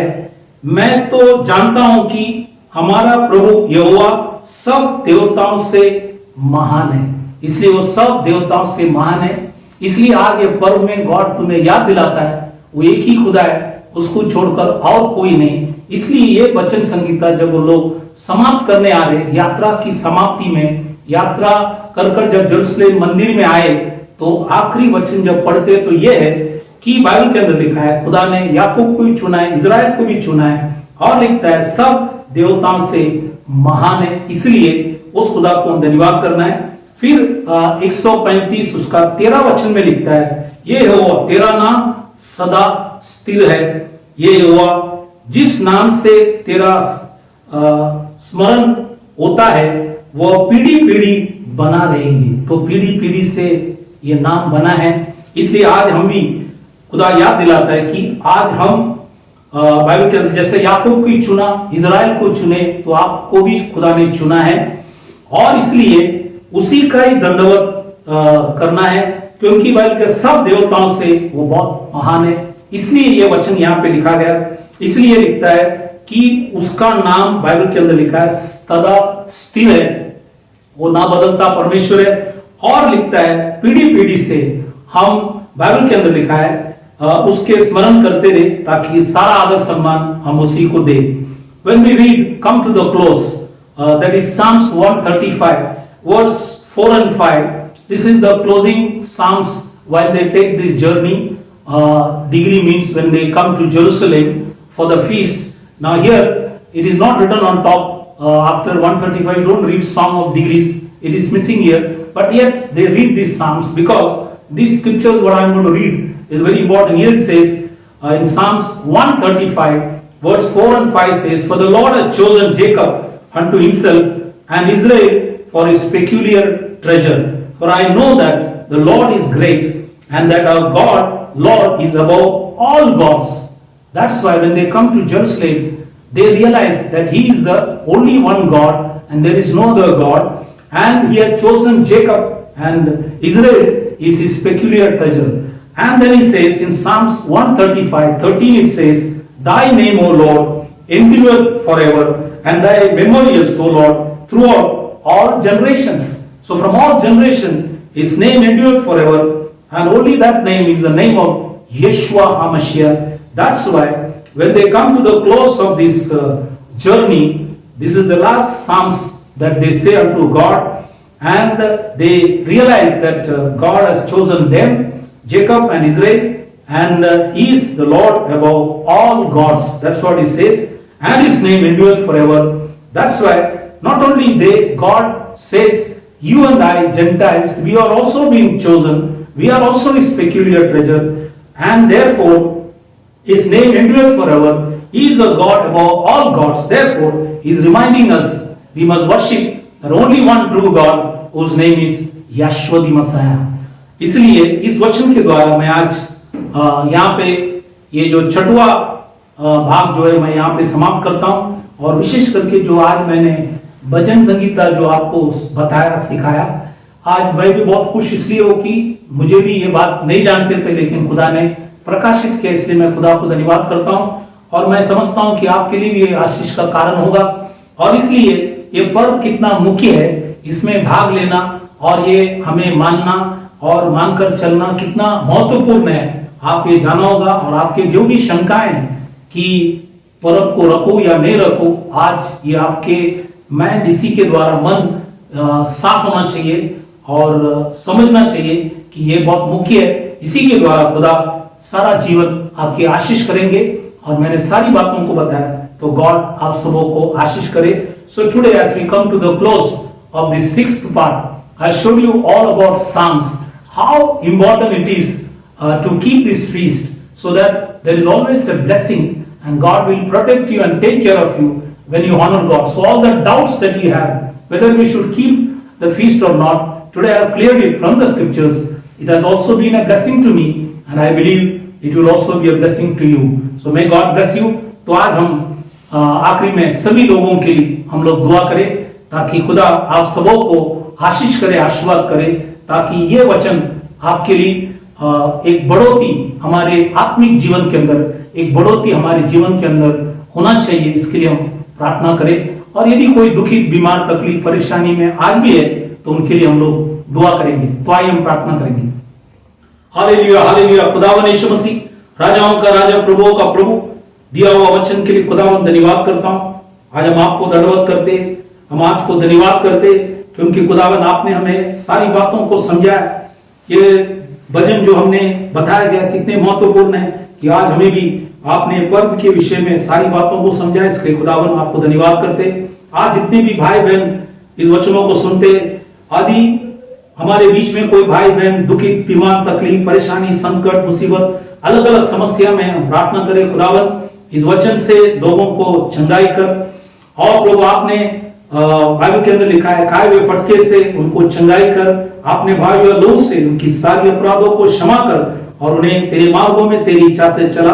जब तक आप नहीं आते, सभी के ऊपर दया कर, अनुग्रह कर, तेरे वचनों से सबों को चला, ताकि सभी लोग तुझे आदर सम्मान कर इस पर्व में भी भाग ले, ताकि सारा आदर सम्मान तुझे मिले। लोग सबों को आशीष कर। छोटी सी विनती खुदावन यीशु मसीह के नाम से मांगता हूं, सुन कबूल कर, आमीन। As we come to the close of this subject, we will pray for all those who may be having any kind of problems or sicknesses or worries or tensions or anxieties. Through this word, God may heal you, and through the prayer also, God may heal you. So therefore, let us bow our heads and pray for all those who are listening to the word, that God may bless you all. Father in heaven, the God of Abraham, Isaac and Jacob, the Almighty God, the true and the living God, thank you, Lord, for all the understanding that you gave us through the Psalms that we read, from Psalms 120 to 135. The 16 Psalms, Lord, it is so wonderful. We give all glory to you. Now in this time, Lord, I pray for all the brothers and sisters. If there is anybody who is sick or in troubles, anxieties, worries, tensions, or whatever problem they have, I pray in the name of Yeshua the Messiah, through this word, send the word and heal them. And through the stripes, Lord, heal them. And all the sins they have committed, Lord, forgive them and wash them, cleanse them through the precious blood of Jesus Christ. Use them for thy glory, that they will believe and trust and follow this feast of the Bible, so that all glory and honor may come to them, Lord. Bless everybody, keep them by the word, that they may praise, worship and honor thee. Thank you for this day. We commit everything to the hand. In Yeshua the Messiah's name we ask. Amen. तो खुदा इस वचन के द्वारा आप सबों को आशीष करे। Thank you very much. God bless you. Till we meet again, God be with you. हम आगे जब तक नहीं मिलते, खुदा आप सभी के साथ हो, ये हमारी प्रार्थना है। Praise the Lord.